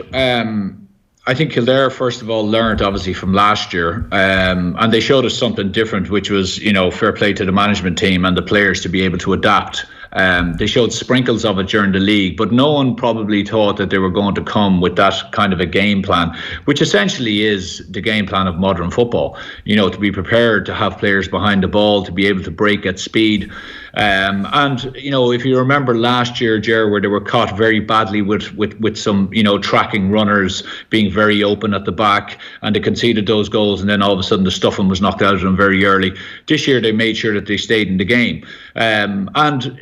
The only fault they probably had is in that attritional type of game, which takes a lot in Croke Park, especially when you're not necessarily used to it. You have to make sure that you make use of every single scoring chance you get in those kind of 15, 20 minutes near the death of the game. So kind of 50 minutes to 65 minutes. And unfortunately for Kildare, they dropped a number of balls short. They made a couple of bad choices, which came down the far end of the field, and Dublin tagged on. So look, they'll learn from that. But I thought it was you could see the devastation in the Kildare players after the match. You haven't seen a Leinster team do that against Dublin in the last number of years, where they were absolutely out on their feet and they were sick, because they knew themselves that they had a game plan ready for Dublin. The Dublin thing is strange. I think, I heard you boys talking about it, and it's very, very true. It's getting kind of like, a Premiership team and Premiership setups now who've got Champions League, you've got the Premiership. You need that squad depth, and you need to be able to rotate players. And there's no doubt about it, Dublin are rotating players. Like I'd say Desi tried a couple of fellas. He nearly got caught in it. And there is a kind of a system where you're seeing this rotation going on with a number of guys. And, he's resting some of the, shall we say, more experienced fellas. He's bringing new fellas in. And even he's rotating certain fellas in certain positions. And I'd say he obviously has one eye on, we've got the games to come in the All-Ireland series, and I want to be able to make sure that I have depth and I have fellas who've got experience who can come on in the white heat and know how to dig out a game. So that game will massively stand to those fellas who came on and who started that game, because it was a real battle. But I don't think they showed us anything majorly different, Dublin. Patience again. when, you know, McCaffrey made a big impact when he came on. And, you know, I don't know whether they're holding him in reserve or, again, it's this kind of rotation thing. But I would expect that when it comes to the business end of things, that McCaffrey will more than likely start rather than be an impact player. Michael Fitzsimons wasn't in the squad the first day, wasn't in the squad the second day, has been playing club football. Is that, again, somebody who they're just getting game time into and managing? Because I still would have said that at the end of last year and even in the league that he was one of their best and most important, given the experience that he has, defenders. But there's been no word, official or otherwise. Would you is the Michael Fitzsimons era over, do you think, or is that like we'll have to wait and see? Yeah, I haven't heard anything, Ger, to be honest. So they've been keeping it fairly close. They seem to be managing that situation of keeping cards close to their chest pretty well over the last 3 to 4 months, especially with the Cluxton thing. So I'm not, look, he's obviously a massively experienced fella, so you would expect, even if things aren't going right for him on the pitch, that they would have him around the dressing room. I'm surprised. Now, he didn't have a massively fantastic campaign in the league, but still, yeah, they might be just in a situation where they're trying to get game time into him and bring him back. But you know what, they're giving younger guys a chance. And they're as I said, they're sprinkling the team with different fellas in different positions. We spoke before last week about Pascal getting in, Kilkenny kind of going to the bench. But I would fully expect, Jared, that once, as I say, it comes to the crunch matches, they'll load that team up as much as possible with the bigger names. I have to say I was surprised that Cluxton started. I didn't think that was going to happen. I completely called that wrong. I thought that he was there to back up and be a mature presence around the place. It's very hard to see him coming out of the team now that he's in the team, although Desi did say that they were going to rotate for a period of time. But it feels like when the big games come, that Cluxton is going to be their keeper. Yeah, well, you know, I was speaking to Evan Comerford about a week or so before the game, or 2 weeks ago, and he was just saying, you know, he's kind of back now, but he was saying, listen, I have to win back my place. So he says, I've 2 ahead of me, you know, and that's just the way it is. So Hannon, I'd say, will feel pretty pissed off, I would imagine, because I don't think he's really put a foot wrong in the league. I thought he played really well. I thought his kickouts were excellent, but it just shows you the quality. Obviously, I think it is a smart move, but is it a kind of a, oh, we're doing this, but really we're actually doing this just to get him back in the team? They want, obviously, they realise the importance of goalkeeper. And listen, Cluxton did nothing wrong. You know, again, his restarts, his kickouts, I think he had 100% record. You know, he made a couple of saves that weren't massively difficult, but he was still there, a presence on the high ball. He didn't put a foot wrong, Ger. So would teams trying to target him? Well, I don't think there's, you know, you get much return from targeting him, to be honest. So, but it just creates lots more competition, I suppose, in a position that they know is very, very important. We saw a few chinks in the Dublin armour, Anthony, as well. That maybe going forward, some teams will look to exploit, like the shot selection at times, and shot selection has been something that's been tantamount in this Dublin team success over the years, but at times, especially in the first half, you were seeing them taking shots where they ordinarily wouldn't take on, even misses from people like Brian Fenton that you would never ordinarily see. There was a bit of sloppiness, Shane, but I think that was also borne out from the fact that, you know, Kildare were putting a massive amount of pressure on the shooter. They were hunting in packs. They were getting, and I'd say as well, you know, Desi can say that they prepared and they knew that last year's game was probably an anomaly against Kildare, but I don't think they probably thought that Kildare would set up as defensive as they did. So it was probably a bit of a shock to the system for them. They probably did get caught a bit cold. You know, like, players are just, you know, they're like all of us, so they probably went in, and even though you can do all the prep during the week, in the back of their mind they're probably saying, you know, it's Kildare, it's Leinster Championship, you know, we should beat this and we'll kick on and we'll win it and we'll see it out. So it is hard to let that mindset to prevent it from coming in some shape or form. Now, all it needs to come in is 1 or 2%, and it can have an effect on your performance. It can have an effect on your decision making. It can have an effect on how, you know, kind of, I suppose, how efficient you are with the ball and whether you're sloppy or not. And certainly that was evident in that game. You know, as you say, bad decision making, fellas taking the wrong shots. probably then a bit of apprehension coming into the play, trying to force things. But certainly in that, as I said, that 15-20 minute spell in the second half where they really started to grind and go through the gears and they started to apply the pressure, that was the team that we've been accustomed to. But at the same time, they were lucky. They could have been caught. Would he have been that upset with them being caught? Probably not. I think it would have probably given them the kick up the arse that they probably needed then going in and kind of setting themselves up for, as I said, the Sam Maguire series. What did you make of Glenn Ryan's comments after the match? Not a fair crack of the whip, teams playing the Dubs in Croke Park. This is a conversation that seems to come up all the time, but continues.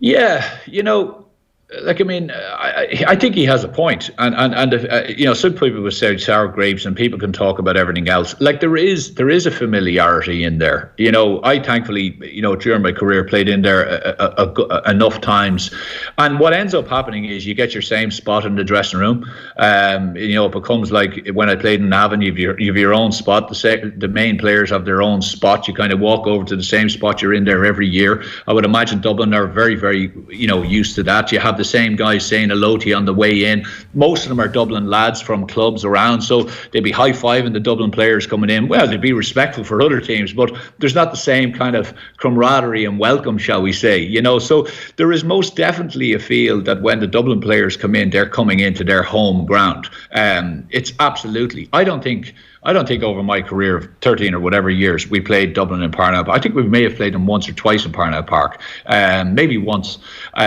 So there is a familiarity with it. There is a sense of that you're coming into their house. Now, you can use that, of course, because there's nothing better than going in and ransacking someone's house. So at times you want to go in. That's not a personal thing, but I was going to say, is that cut? Yeah. Steady. Yeah. Don't ever invite me over. But there is a thing whereby, it is great to go in and get them on their patch. And it's certainly that kind of a sense when you go in there. Do they get away with a bit more on the sideline? Do they get away with a bit more? Look, the familiarity allows them, I suppose, to push the boundaries slightly. And I think he has a point. You bring that match to wherever, Portlaoise, Tullamore, even the players from taking shots, there's a familiarity with knowing where you are on the pitch, knowing where you are when you just turn, swing the ball over, and knowing where you are with exactly how far out I can take my shot, my distance, all that. And when you're in a new field, it takes a while to get used to that, but not a growth. I do think, though, so Colm Keys is writing today in The Independent saying that it's unlikely that the CCCC would fix Croke Park as a neutral venue for Dublin if it was to be Dublin Galway, or indeed if it ends up being the beaten team in Connacht, that they're not going to fix Croke Park as a neutral venue for Dublin. However, they could fix Croke Park as a neutral venue for Dublin, and that's the bit that's bullshit. Like the fact that it's an option that this is a neutral venue for Dublin, and we're all pretending that their home ground is Parnell Park. It's like, it's not. Like we know their home ground is Croke Park. We just know it. Like, if it's demonstrably true, if it walks like a duck and quacks like a duck, it's a duck. But we're all like, but there's a possibility that maybe Parnell Park is actually spiritually there. It's like it's that. So I just feel like we tie ourselves in knots here and go, no, Dublin can't have a home neutral game. It can't have a neutral game at Croke Park. It has to be outside. And everybody goes, okay, grand. I don't even think the Dubs would care that much. No, they wouldn't. I don't think the supporters would care that much, and the players certainly wouldn't care that much. They wouldn't mind going on the road. As a matter of fact, they'd enjoy it. It would just throw up a different challenge for them. And this kind of argument about revenue and so, like, I think I read and I heard, from a very good source, that I think it takes about 40,000 people to be in Croke Park for it to be kind of breaking even. Well, there's a lot of games that Dublin have played over the last number of years that you would say, well, 25, 30,000, even with a double header, that you could just switch around and bring it to a more provincial venue and get even, a bit more vibe and a bit more atmosphere around it. We haven't got Tommy this week. He's on holiday, so we're not doing power rankings, but if we were, it feels jeez, you're not doing it with me, so it feels like Derry would have big risers, that actually the performance in the league final against Dublin was a match that they scratched. you know, when Glass had like a tiny twinge, they're like, off you come, and they didn't risk Chrissy McKay. Chrissy McKay has been outstanding again. Like, we could basically pencil in him as another All-Star this year, and you'd be getting close to putting Glass in as well at this point. That actually, they did the thing in the league they needed to do, which was get promoted, and then they immediately focused and refocused on what the target was, and the Dublin game was an opportunity for them to come down, familiarise themselves. Okay, this is where we're going to sit when we get back down here later on, lads. But you know, I would not read as much into that Dublin game now as I did at the time. Yeah, I think that's fair to say, Ger. You know, I think they were efficient in how they played at the weekend. I think Monaghan helped that a lot. I think they played into their hands. I was surprised at how Monaghan changed things up. Monaghan were brave the week previous in leaving McManus up top, and essentially saying, listen, we'll do what we need to do to get you the ball, and when we get up there, we'll try to execute and be as efficient as possible in our forward area. They dropped back, and I think they were spooked by Derry, so they changed their game a bit. But what happened was they brought forwards back, such as Conor McManus, into a defensive area where they're not very comfortable, and Derry exposed that massively. Like even the goal, you can see, I think it's McCluskey, he eyes McManus in front of him and he says, right, I'll have a go at this, and he just drops his shoulder and goes past him. Now, probably a question on steps, etc., but we've had that numerous times already this year. But I think Derry, I wouldn't say Rory Gallagher would be too happy. I think there was something out on Twitter about 4 different styles of attack that they used with different names on it. So that's out there for everybody to see. But like, look, there's something knowing what they're going to do. The second thing is trying to stop it. And the one thing about them is that they're learning and adapting all the time. And like kind of a la Armagh, they adapt their game to the specific team that they're playing against. I thought what they're trying to do, especially since that Dublin game, is get scores much more from outside the arc, have an ability to kick long range points, have an ability to bring McGuigan. One thing they do really, really well, and it stops a very defensive team, is that they load their forwards into the forward line. So they literally will have 3 or 4 forwards literally hugging the end line, and then they'll bring another kind of bank of forwards as well in, say, between the end line and, say, the 30-metre line. So what that does is it means that all the defenders inside are actually picked up. So now, instead of you marking space and being able to tackle somebody as they come, you actually have a man, so you're worried about this guy. Now, of course, what that does is as you move and create space, the runners who are coming in, you now have a decision to make. Do I take the runner? Do I actually stay with my man? And as soon as you turn your eyes, kind of like basketball, and you look to go to the runner, guys come on the loop. And if you watch them over and over again, they get so many scores from that. They also load up one side. They switch the ball the far side very effectively. They're very adept at Ger. And, you know, they're going to take a lot of stopping. I think it's going to be a really, really cracking Ulster final, by the way. And it's amazing to think that I think it's Armagh's first since 2004 or 2006 or something like that. So, you know, I think Armagh as well have a very smart management team, and they, throughout the league, you know, because sometimes people are saying, oh Jesus, you know, why aren't Armagh playing this style, that style?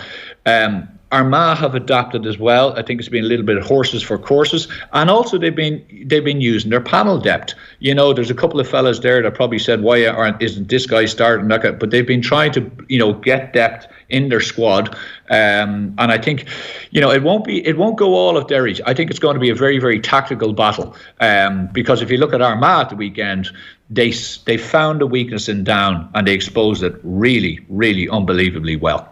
The intensity of those two teams as well, Anthony, like Armagh, you saw it against Down at the weekend, the intensity of Derry against Monaghan. The only thing I'm wondering is, especially with the extra games this year in the group phase, Armagh had that intensity against Galway, but ultimately fell short in the quarter-final last year. Derry fell short against Galway then in the semi-finals. So with even more games now to play this year, is it tough for teams like Derry and Armagh to keep that intensity going throughout the summer? Yeah, it probably is, Shane, but you know what? It's intensity across the park for everybody. You know, you have to bring intensity to games these days. You can't but not do it.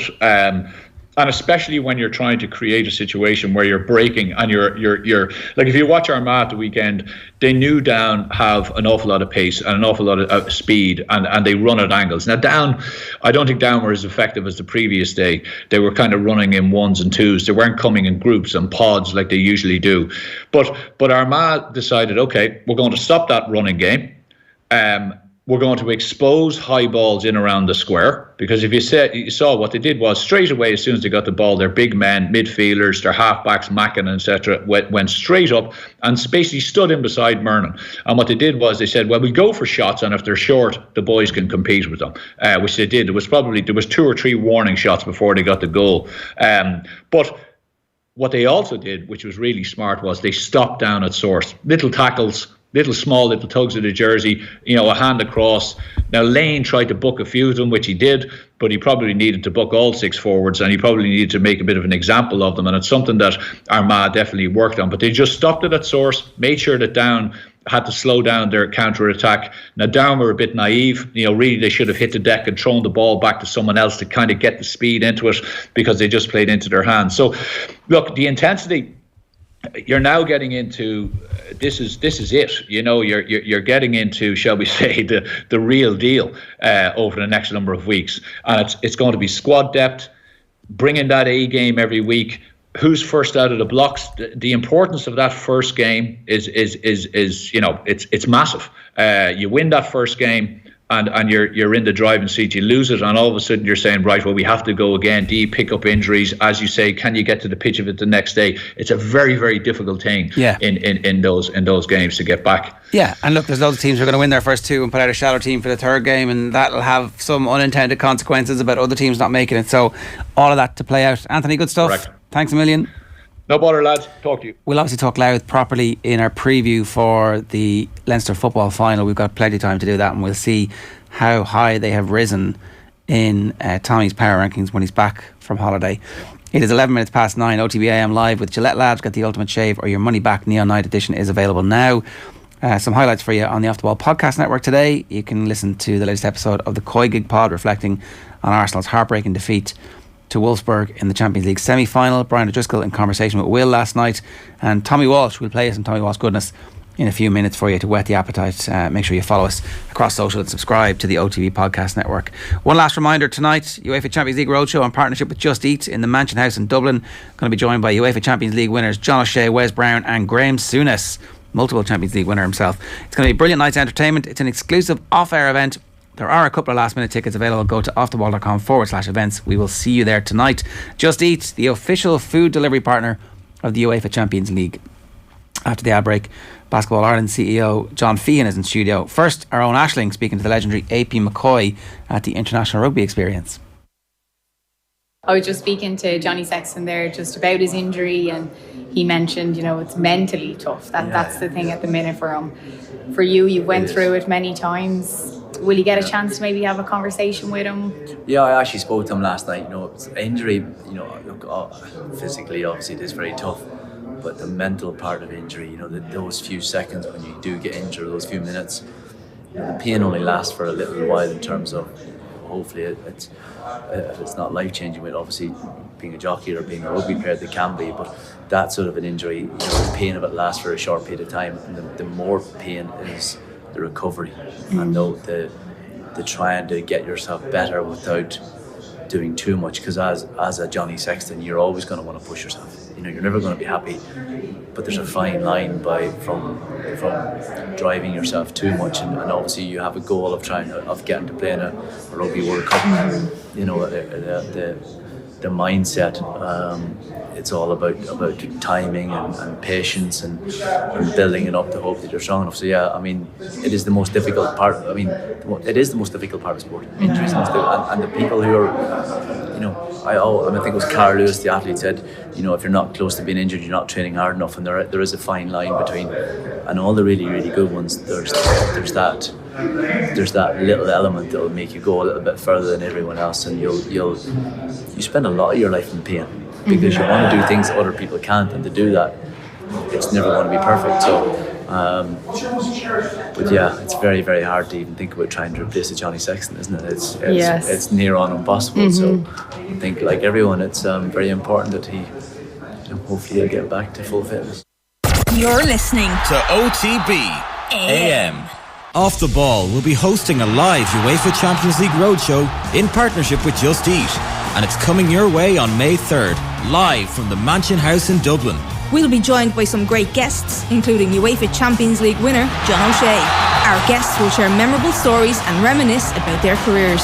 We'll also look ahead to the latter stages of the competition. This is an exclusive off-air event and tickets are limited, so don't delay. Go to offtheball.com/events and we'll see you on the night. Just Eat, the official food delivery partner of the UEFA Champions League. OTB AM with Gillette Labs. Get the ultimate shave or your money back. Neon Night Edition available now. It's 9:15 this Wednesday morning. I'm delighted to say John Feehan, who is the CEO of Basketball Ireland, is with us in studio to talk to us about the strategic plan which they launched last week. John, good morning to you. How are you? I'm very well, thank you. Thank you for having me. It's a week on since you officially launched the 5-year strategic plan for Basketball Ireland. So how has it been received by the various stakeholders? What's the response been like? It's been extremely well received, actually. The nice thing about it is it's quite a simple document. I mean, there's nothing very fancy about it. It just states very succinctly what we're trying to achieve, how we're going to do it, and basically it's a very simple document, as I said, but it has been received extremely well. It went out we sent it out on emails to over 30,000 people within our stakeholder groups, and all the response back from all social media channels and everything else has been very positive. So give us some sense of how big the sport of basketball is in Ireland and what you think the potential is. Actually, basketball is a very big sport in Ireland. To put it in context, we've nearly 42,000 post-primary schools players. We have 37,000 registered club members. That doesn't include colleges, doesn't include masters tournaments, doesn't include primary schools, doesn't include informal basketball players. So I suppose the estimate overall would be close enough to 100,000 people playing the game every year in Ireland. The gender split is quite even as well? Absolutely, 50-50, which is fantastic, and also very diverse. We have up to 79 different nationalities playing the sport here in Ireland, which is fantastic, and every colour skin, every it's probably the most reflective sport of a modern Ireland that you can get. On a personal level, why did you want to take on the challenge of basketball? People will be familiar, or maybe not familiar, with the fact that your background is in rugby. You've been involved with the Six Nations, you've been involved with the then Pro 12, with the Lions as well. So out of the frying pan into the fire in some ways. But also, what was it about basketball that you decided, okay, I could do this? Well, there's kind of two parts to that. The first is, I suppose I'd spent quite a long time in rugby. I was 16 years doing that. So I just needed a new challenge, really, at the end of the day. And basketball, when I looked into it a little bit, just said to me, it screamed something that needed a new approach. And I think, obviously I come with no baggage, and I'm going in with quite a lot of experience in terms of how to help sports realise their potential. And that's really the main reason why I'm there. It's fantastic. The people are great. The volunteers are great. It's a big sport, as I said. Probably not as well known as it should be, but it's really, really getting there. It always feels like it's a little bit of an undiscovered, unpolished gem in Irish sports, and for various reasons, which there's no need for us to relitigate. But when you were going in and doing your interview, not to relitigate it, but what was the bit that was like the bit that got you fired up about it? It was just the potential. Huge potential, and it's also its profile. We mentioned earlier on the range of people who play it. I mean, there isn't there's very few sports I can think of anyway that would be even close to a 50-50 gender split. As I said, it reflects Irish society in the most fundamental way, and I think it has such potential to grow as well. I mean, as I said, I got involved with rugby many, many years ago, and I see it almost like the way rugby was 30 or 40 years ago in terms of its potential to grow. We could have very, very serious numbers playing this. And in terms of, government policy is another matter, but if one of the key tenets of government policy is participation, we probably have a better chance of delivering significantly on that than most sports. Why is that? There's a number of reasons. As I said, the 50-50 gender split is just we're open to everybody. It's indoors in winter, which is always good in a cold, wet, dark, horrible night. Yeah. It's safe. I think the indoors thing is the single thing you have over all the other sports. Yeah, to put it in, also it's safe, which is really important. And it's accessible. There's gyms all over the country, which is fantastic. But also, to put it in context, basketball is the second biggest sport in the world after soccer. So we have all sorts of role models and competitors to come up against internationally as well as here in Ireland, which is fantastic. Do you find yourself pitching against the other sports like the likes of GAA and rugby and soccer in Ireland, or is it a case of, especially at participation levels in schools and PE, is it important to get basketball in there in young people's brains as an option? To be fair, I think we're way beyond trying to get it in there. We're actually in there. As I said, nearly 42,000 secondary school players. That's a lot of players, and most sports would be delighted to have those kind of numbers. Clearly the biggest sports in Ireland are GAA and soccer. We probably have more players than rugby. So to put it in context, so from that point of view, we're very comfortable with that. The other thing too, and it kind of gets back to what you were saying about potential and everything else, basketball, like soccer, is something that can be played very informally. You don't need an awful lot of facilities, or you don't need a big pitch, you don't need whatever. You all you need is a small space and hoop and a ball, and off you go. And you can play it with 2 people, you can play it with 10 people if you want, whatever it is. So from that point of view, it's got loads of potential. Yeah, well, it's one of those things where you can have a beautiful state-of-the-art gymnasium and full-time professional basketball coaches in some of our secondary schools.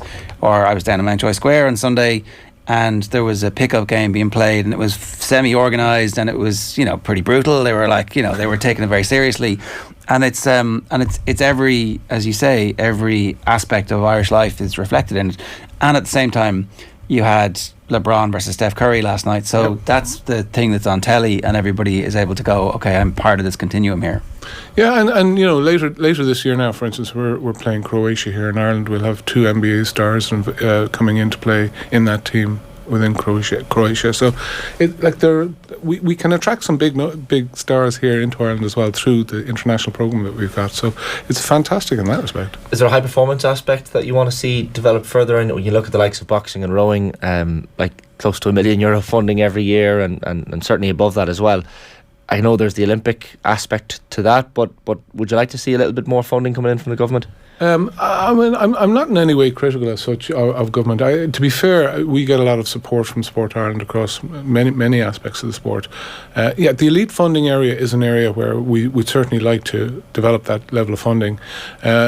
We have pitched our thinking to Sport Ireland. I think they have reacted very positively to it. From our perspective, I think we probably will get delivery on that in due course. The area probably can be looked at first is 3x3. It's a shortened version of the game. You obviously don't need quite as many players for that, so all you need is a very small number of really good players, and most countries can provide that. So it's a very democratic version of the game. Yeah, we actually could qualify for Olympics in 3x3 and all the rest of it. So from that perspective, I think Sport Ireland are very favourable towards us, and we're looking obviously for something there in the future. Irish people might not realise that at 3x3 level we're at the top tier of the Eurobasket stage, which at both teams. Well, yeah, even at the full game, we're in the Eurobasket competitions now, which is that's the, if you like, the European equivalent of the European Cup or whatever it is. We're at the top tier in that respect. But in 3x3 in particular, the nature of how it's done is that it's a lot easier to get up the ranking lists quickly in that than compared to, say, the full-on game. But all these qualification systems are always very complex, and they're labyrinthine. Sure, they are. Yeah, and just because obviously it's an issue in the women's rugby, can the 3x3 players play for the full 5-a-sides? Absolutely. Yeah. So there's and in fact they're very, very complementary. So there's no issue. It's really great. Obviously, the other big thing then in terms of the senior game is a really strong domestic game. How do you go about learning the lessons from other sports and even from basketball to get the domestic senior game, men's and women's, to a level where, you know, people are coming to the matches, there's excitement around them, the media coverage is at a higher level than it is at the moment. What's the plan around that? Well, they always say, how do you eat an elephant one bite at a time? The thing is reality. It's about putting a whole series of small things in a row together that actually add up to something big over a period of time. That's the way to do it. But we've done a load of things this year. For instance, we've introduced the Swish Live Statistics app, which, you know, you can read all the scores as they happen. Right. In all our National League games now. We've introduced an OTT platform for our National League, which is showing over 700 games at the moment per year. How much is that for subscribers? It's the introductory offer this year was for the season was about €30, I think. Okay, so it's good value. If you're a basketball fan, you can watch. It'll probably all be the slightly higher games this year, but right. you know, but it's off that you can watch 700 odd games for £50 basically, or £30. So yeah, the simple answer is. So it's a series of different. So it's a series of different things, and obviously we're engaging with the likes of yourselves far more than we used to, and it's really a case of providing information and communication. We're generating a new database within the actual sport. There's a whole heap of different things. There's a learning management system which is all about education within the sport. That's all been put in place. It's, as I said, a series of steps that together become a big delivery for the sport. Obviously, getting participation numbers up across the board will mean more people are more interested in games, and then they're potential customers who'll go to matches and support a local team, and that's a fairly obvious thing. Is there a chicken and egg in any way where you can hype up the leagues to a level where they actually draw more people in too? I never really know what the answer is when it's because you hear a lot about legacy in the London games. That's all about legacy, and then there's no legacy. There's literally no legacy. West Ham own the stadium, and there's loads of controversy about the London games, and it's actually been the same all the way back to Barcelona. The city went bust.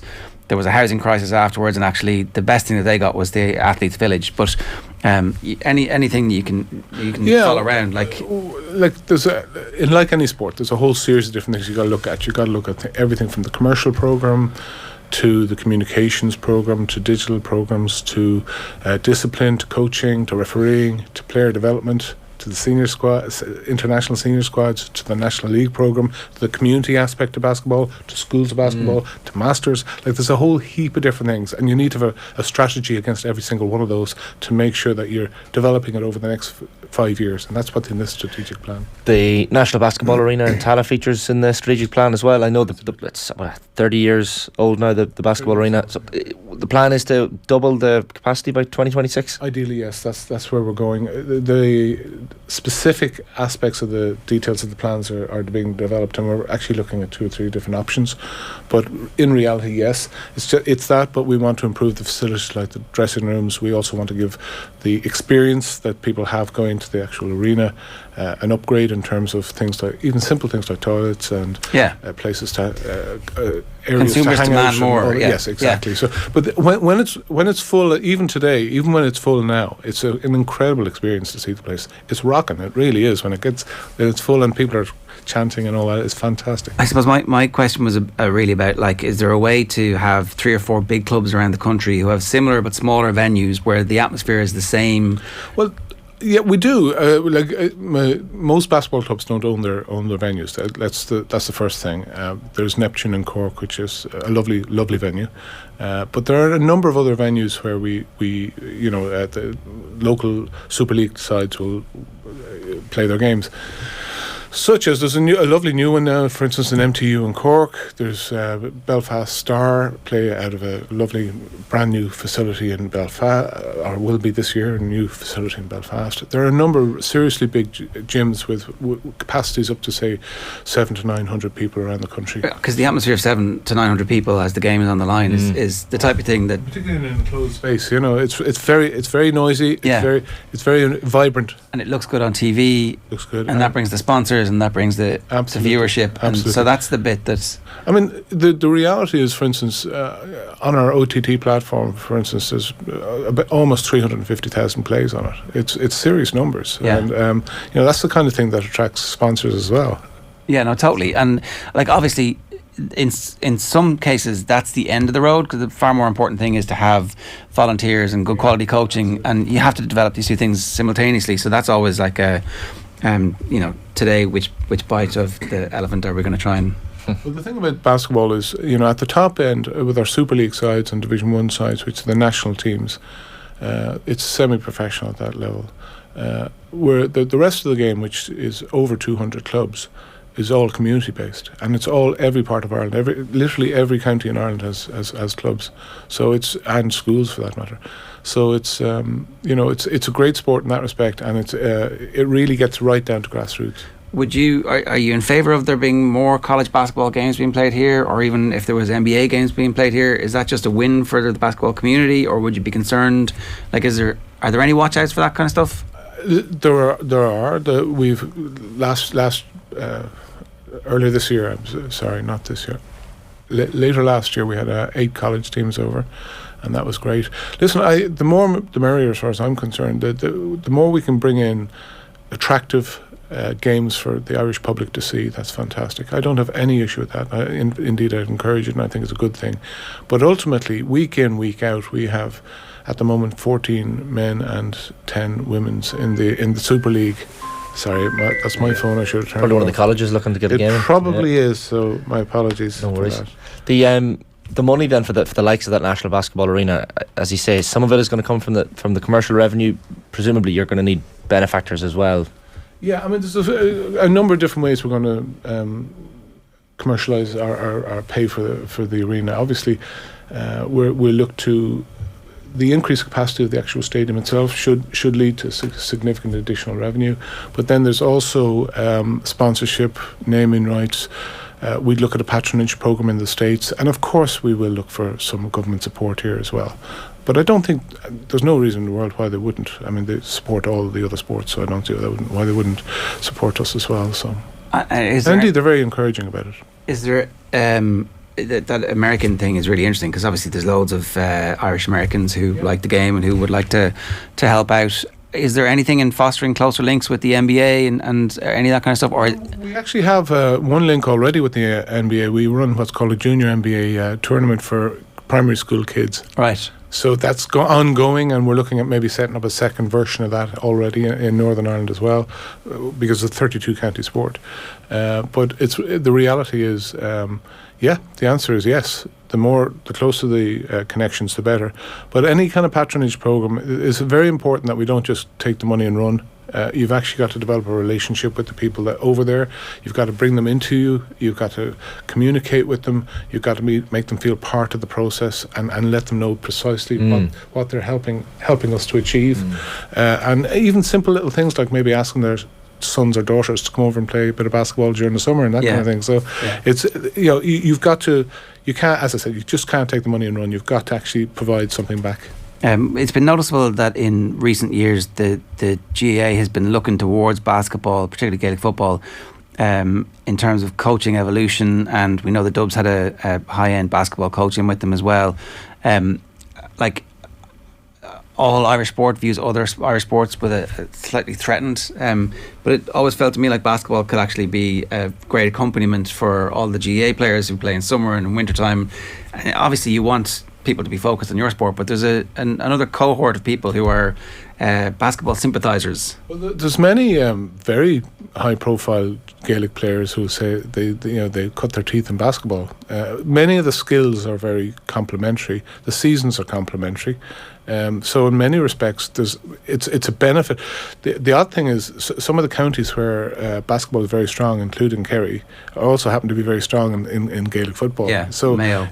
And Mayo and in Dublin, and there's a number of others. And the reality is they are actually very complementary in that respect. The skill set's good. It keeps Gaelic players fit and healthy through a dark winter, and for us it obviously provides some great players as well. You've come from a rugby background where obviously the success of the senior international side in the men's team is based around centrally contracted players. Is that part of the long-term vision? Is there a possibility that you might have a player at each club who's contracted, who's an Irish international? I'm not sure it'd be through the clubs, but if we went down that route, it'd be through centralised contracts, all right, yes. I think we're probably depending on how we can get going with the high performance units and that kind of thing, we'll see where we go with that. The simple answer is yes. It's just a case of how quickly we can do it. Yeah, okay, so it's a good idea. It's a great idea, yeah, absolutely. To really perform at the top level at international, at full basketball or indeed the 3x3, we're going to need to have a very elite small number of players who we support properly. Yeah, okay. The high performance unit, when is that? Is there a timeline on that? Like, I'm just wondering how far behind or otherwise are we of other maybe countries around Europe?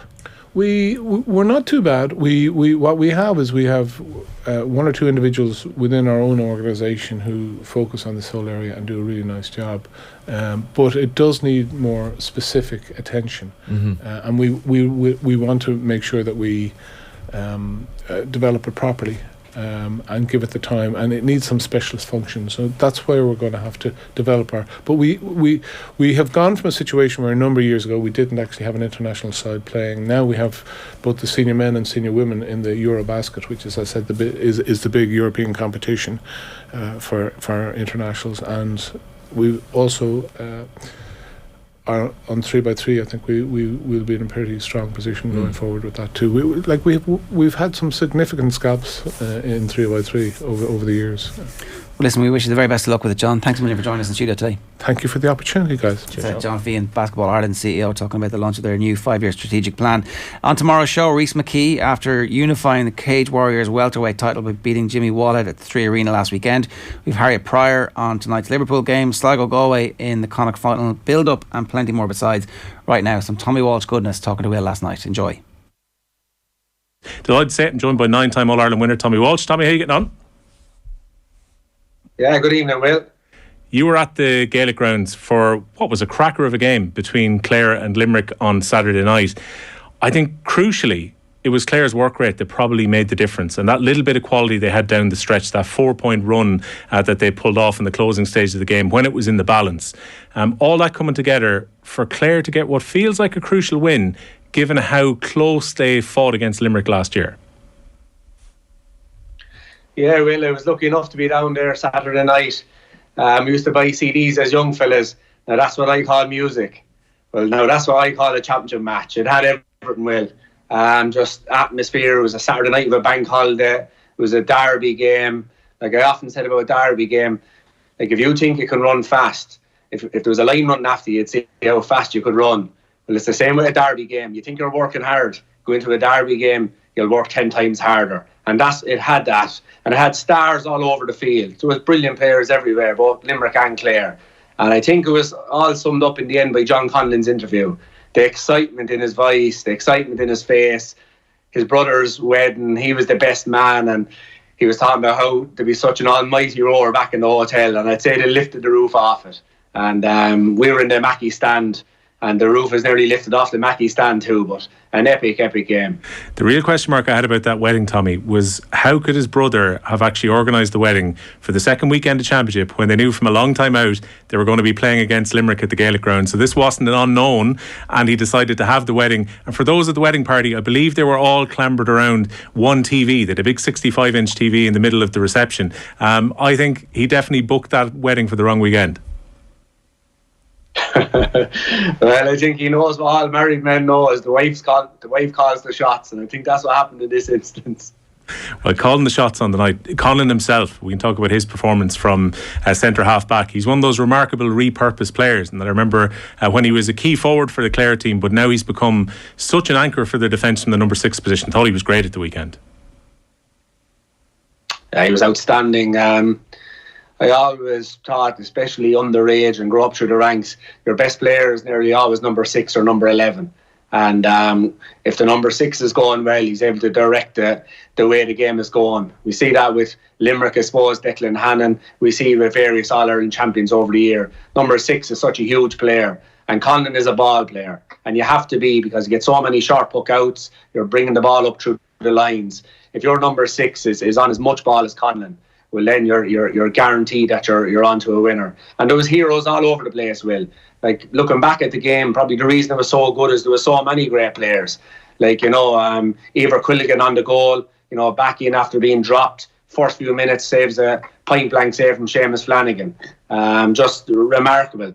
up the field in Conor Cleary's. What a battle he had with Gallan, like a physical battle. Gallan is nearly the go-to forward in hurling at the moment, and Cleary put it up to him. This is a guy that plays football with Milltown Malbay. His brother is the captain of the footballers. Like, he probably had to make a decision a few years ago, hurling or football. And I'd say Saturday night, by God, was he happy. And all over the field, Tony Kelly, David McInerney, Diarmuid Ryan, the half-back line. Up front, then you have substitutes coming on, playing brilliant, and just, outstanding. David Fitzgerald on Kyle Hayes. Kyle Hayes is bursting forward game after game. If to watch him, he had a great second half himself, Kyle Hayes, but he had to look after David Fitzgerald as well, and that was a great battle. So, yeah, Colin was a star, and it's stars all over the field. Yeah, I mean, the work rate by their forwards is remarkable. No Plan BGA sent me the stats about the turnovers for the game earlier today, and he's got Shane O'Donnell down for 3 turnovers, David McInerney getting 3, Ryan Taylor coming in with 3 as well, Tony Kelly with 2. There was a ferocity about the work rate of that Clare forward line. It was always going to be required against this Limerick team who, get so much from their defenders coming out with the ball. But being able to win back ball like that and win back the amount that they did on the Limerick puck out makes a huge difference if you're going to stop them from playing. Yeah, all the great managers, all the great coaches, they know that to win championships you have to be able to defend well. You go back to Johan Cruyff, defending starts with your centre forward. You go back to all the modern managers, Brian Cody, Jim Gavin, the defending starts with number 15, and that was never more as evident as in the Gaelic Rounds last Saturday night. Shane O'Donnell, he only came into the game as the game was going on, but off the ball he was tracking back, he was dispossessing, he was just stopping up the Limerick runs, and that was just a sign. Like, he's not a big man, Shane O'Donnell. It was only 10 years ago he was the hat-trick hero from All-Ireland final, went off to Harvard, he went off and got concussed, probably asked himself would he ever play the game again. Comes back into that game Saturday night, and what important, not in the scoreboard, but off the scoreboard, he was so vital. Winning that dirty ball, stopping the Limerick players, playing around with the ball, which they're so brilliant at. Their defenders are as good as their forwards. And I think that's probably what won it for him Saturday night, that they just Limerick could not get quality ball into the full forward line to Gallan and Flanagan. And you have to remember as well, off the camera Saturday night, Limerick went man to man, or Clare went man to man. So it was huge acres of space in there for Flanagan and Gallan. There was probably 40-50 metres of space, but they didn't get good ball in for the majority of the time. Yeah, you could see that in the second half particularly. Like, that's a very brave way to play, because there were oceans of space in the corners for either Gallan or Flanagan. If, say, a counter-attack was to happen, they could easily have split them apart if they got good ball in. But Clare seemed to be quite good at recovering if they lost the ball and getting into decent defensive positions so that wasn't an issue. It was, and even if you go back to the last sideline, the one Tony Kelly had the ball and put it out over the line, for that sideline, and we can see how far players can hit a sideline now. There was no player, there was 2 players, Gallan and Flanagan, with both their markers inside the 65-yard line. It was the most riskiest strategy I ever seen, but you have to be brave in these instances. We've seen Limerick before. If you give the ball to them at their full back line, they'll work that ball up and put the ball, Hegarty or Morrissey, be putting the ball back over the bar. So they got their tactics right. There was high risk, but they did well. And I suppose fortune favours the brave. And the one thing to look at this is, I was looking at the Clare team before the game, and I didn't realise they were as good. Like this was before looking at the game, because I missed the Clare and Tipperary game because I was in Thurles for the Limerick and Waterford game, and I couldn't get over the strength of the Clare forwards. You have Peter Duggan, Shane O'Donnell, you have Rogers in the corner, and he had a brilliant game as a corner forward. Tony Kelly, David Fitzgerald, they've great forwards. I wonder if Limerick regret, because every time they play against Clare, they don't put a designated man marker or a second man onto Tony Kelly. It's not the way that Limerick play. But I wonder if they regret not trying to put a closer shackle onto him at the weekend. Yeah, you see, you don't try and fix something that's not broken. I know they drew with them 3 times over the last year, but they still beat them every time that it came down to a winner takes all. So I think the way they looked at it was, it's not about individuals, it's about winning as a team. And I would imagine their thought process was that, right, Tony Kelly might score 6 or 7 points from play here, but as a team, we're not leaking any space so that there's huge goal chances. We're not letting 2 or 3 other players come away with 3 and 4 points apiece. That, okay, one man is doing the damage, but as a unit, we're defending very, very well.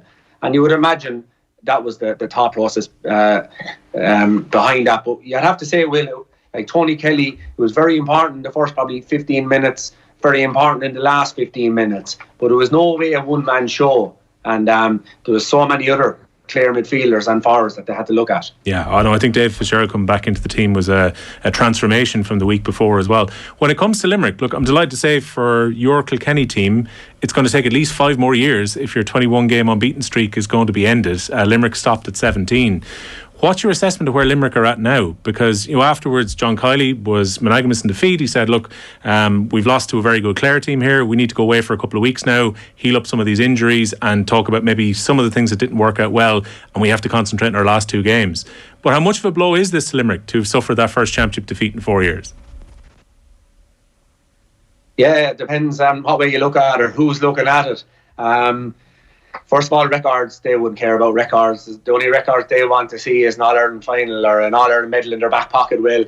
What I would think is, from a Limerick point of view, you're thinking this is a great thing now for us, right? The pressure will now come off us. We can go away and train in peace. There'll be no more talk of maybe 5 in a row, 6 in a row, 7 in a row. They'll now start to talk about our competition, and all the focus won't be on how, I suppose, unbeatable we look. So I think it'll bring them back down there. He'll be able to refocus his stars, and that's the way Limerick will look at. But for the rest of the country, you will probably look at the glass as half full too.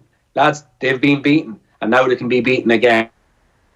So their opposition will now train harder, work harder. When the game is in the melting pot with 5-10 minutes to go, like it was 3 times last summer, the Munster final, the All-Ireland semi-final, the All-Ireland final, but nobody beat Limerick. This year we've seen down the home street some beating them. So they might say to themselves with 10 minutes to go, lads, we can do it. Like we saw Watford last week when it came down the home straight, probably just that lack of experience of winning against Limerick stopped them getting over the line near the end because they had the chances. Towards now, maybe when you're playing Limerick going forward, you might say, do you know what?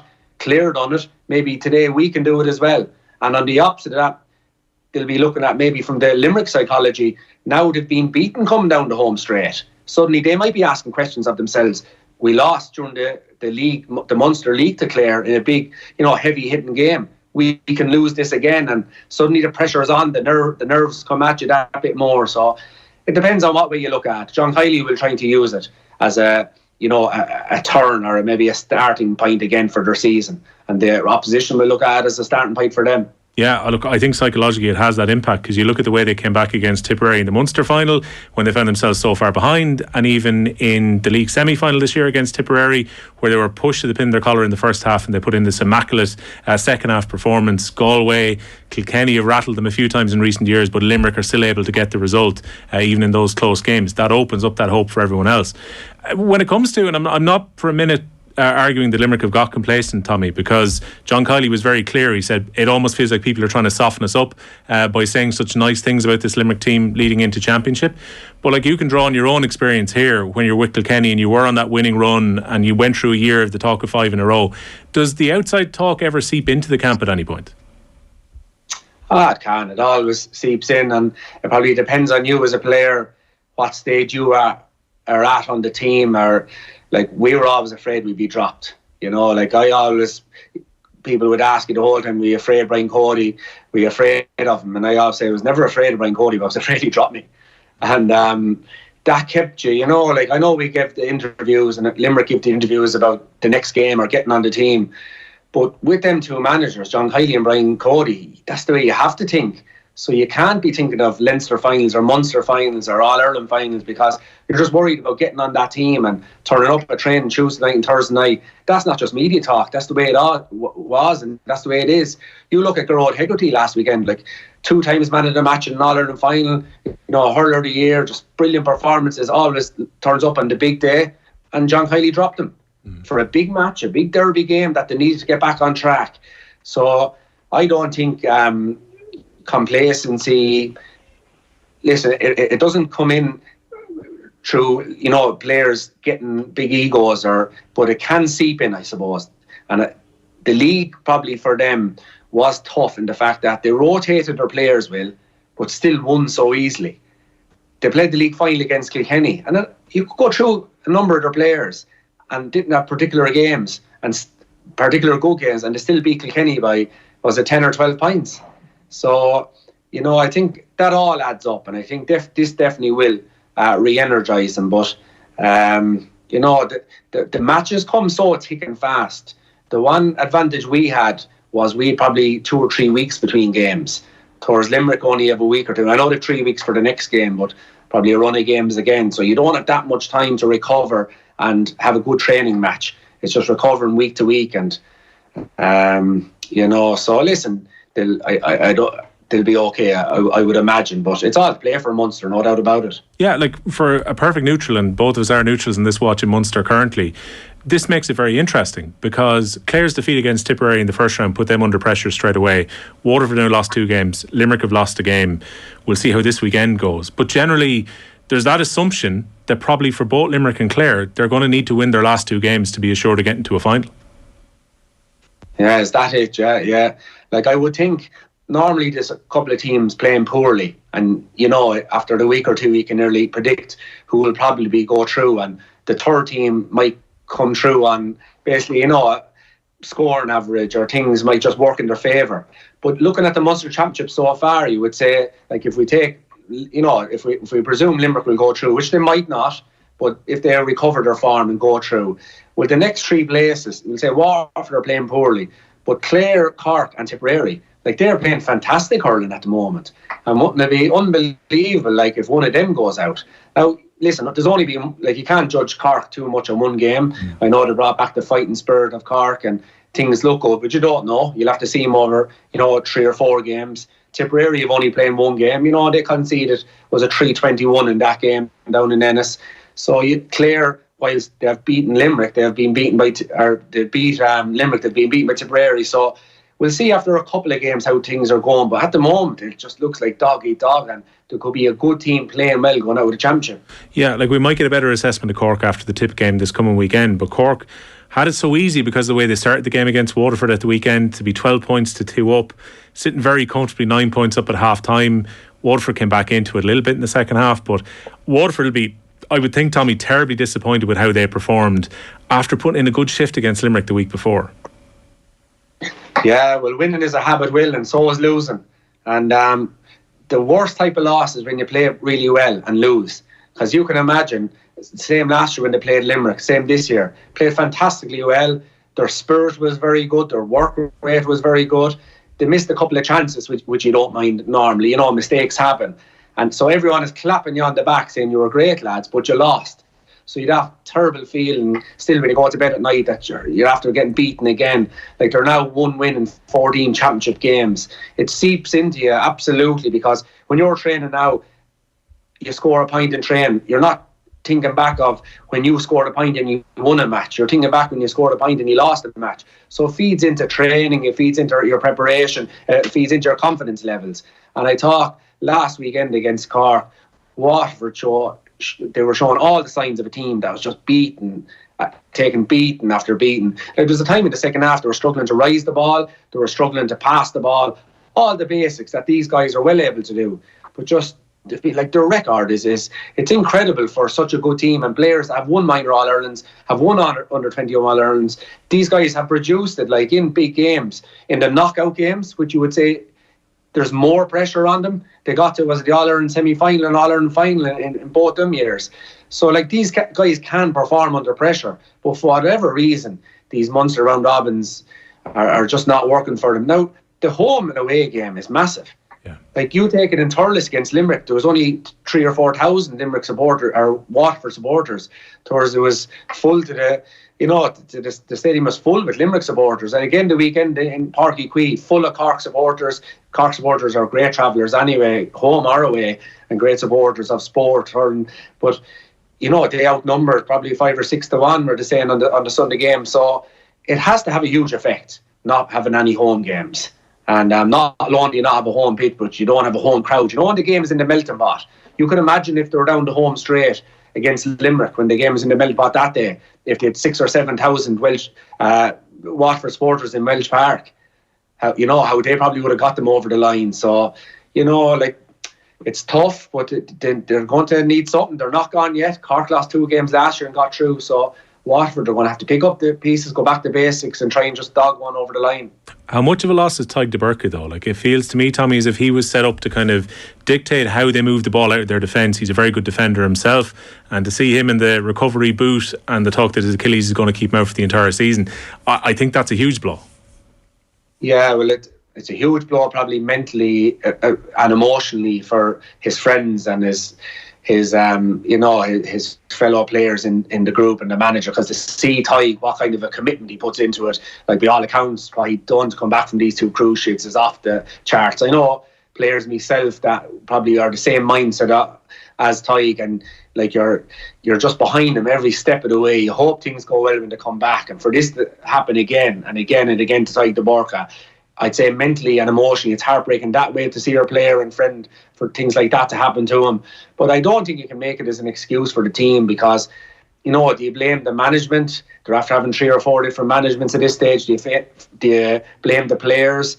They're after dropping players, they're after starting players, they're after doing so many different things. So I just think they just need to just get down to basics and just try and get one over the line. Like, there's so many things probably going wrong for him, but I definitely think the home advantage is a huge thing, and I think they just need to get a bit of luck, and get over the line, On Sunday afternoon, you weren't at Páirc Uí Chaoimh, you were at Nolan Park watching the return of Henry Shefflin's Galway to Nolan Park, and this is one I was kind of watching the telly. It's kind of difficult to assess, because Galway were really good at periods in the first half. Particularly Brian Concannon did a remarkable job. He was like a man possessed during the first half.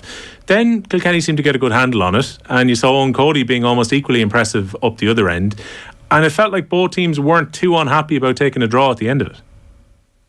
Yeah, because definitely Galway will be the happier because they played Wexford already and they've got the win there. Kilkenny still have to go down to Wexford Park in their last game, and if everything's on the line, like, results haven't been kind to Kilkenny against Wexford in recent times, like since probably Davy Fitz took over down there. So listen, it's good not to be beaten by your main rival in the province, but still it was a game that Kilkenny probably felt they should have won, because they were, up 5 or 6 points at one stage coming down the home straight, or I'd say 3 points coming into injury time. But when the third official put up the sign for 5 minutes, injury time, I think I even felt at the time, suddenly Galway still have a chance of coming back. They were playing with gale force wind, and if he went up at 2 or 3 minutes, you'd say, listen, we'll hang on here. We'll throw in the shackles. We'll toughen it out here, and we'll win. 3 or 4 or 2 or 3, it doesn't matter. But when they say there's 5 minutes, suddenly that gives everybody from Galway a lift. And they brought on a couple of subs. They brought on Declan McLaughlin and Liam Collins, and they were big calls. They brought them on for Conor Cooney and Conor Whelan. And I would think, like, big management calls coming down the home straight against Kilkenny in Nolan Park. You need experience here, guys that have been there and done that. And they might get a score to get you over the line. Brought on 2 young lads, fearless, and they scored the last probably 2 points of the game. And magical stuff for 2 young players to come on and get the draw for young McLaughlin. So give him confidence, and probably will beef up training for the next couple of weeks in regards guys will think they have a chance. But I was looking at the spread of scores, and you might have a few stats, man, on your road shows, and there was 24 different scorers in the game. Galway had 14 different scores, Kilkenny had 10, and I'd love to know, was that a record? But over the next, maybe one of our texters might text in, but I thought it was remarkable to have 24 different scores in one game. And Galway especially, I have noticed Galway over the last maybe couple of years, they do have a huge spread of scores, scoring 1 point and 2 points. They rarely have lads scoring, maybe 2 or 3 lads scoring 4 and 5 points from play. It's normally, 9 or 10 scores, scoring 1 point or 2 points. But the weekend they had Concannon. The week before that, they had Evan Nyland. Nyland scored 7 points from play, and Brian Concannon scored 1-5. And his performances like that probably do get you a point when you shouldn't have got a point. Maybe it says a lot about modern hurling. I know Paul Murphy, your former teammate's a massive fan of Mikey Butler.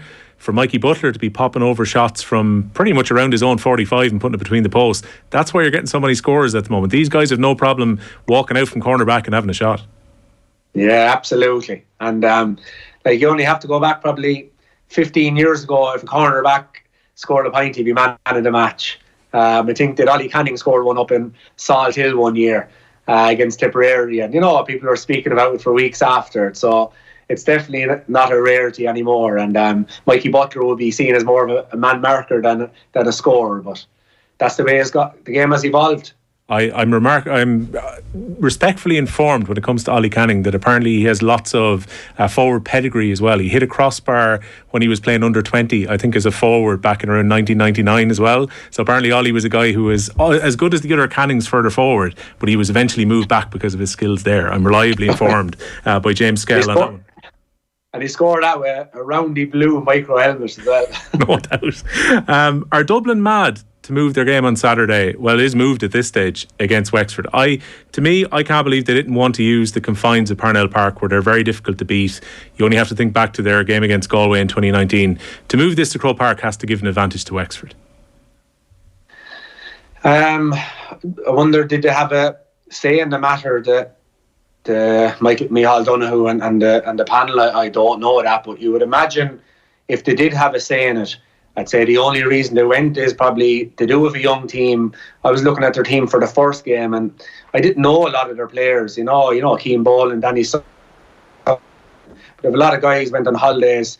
Chris Comey and a few more, O'Callaghan, and I didn't know. They're obviously youngsters coming through, so you would imagine that. But Anthony Daly had spoken to him as well, and he was very impressed. He thought these young fellas coming through are good and fast and good hurlers. OTB AM with Gillette Labs. Get the ultimate shave or your money back. Neon Night Edition available now. The Football Pod are hitting the road again.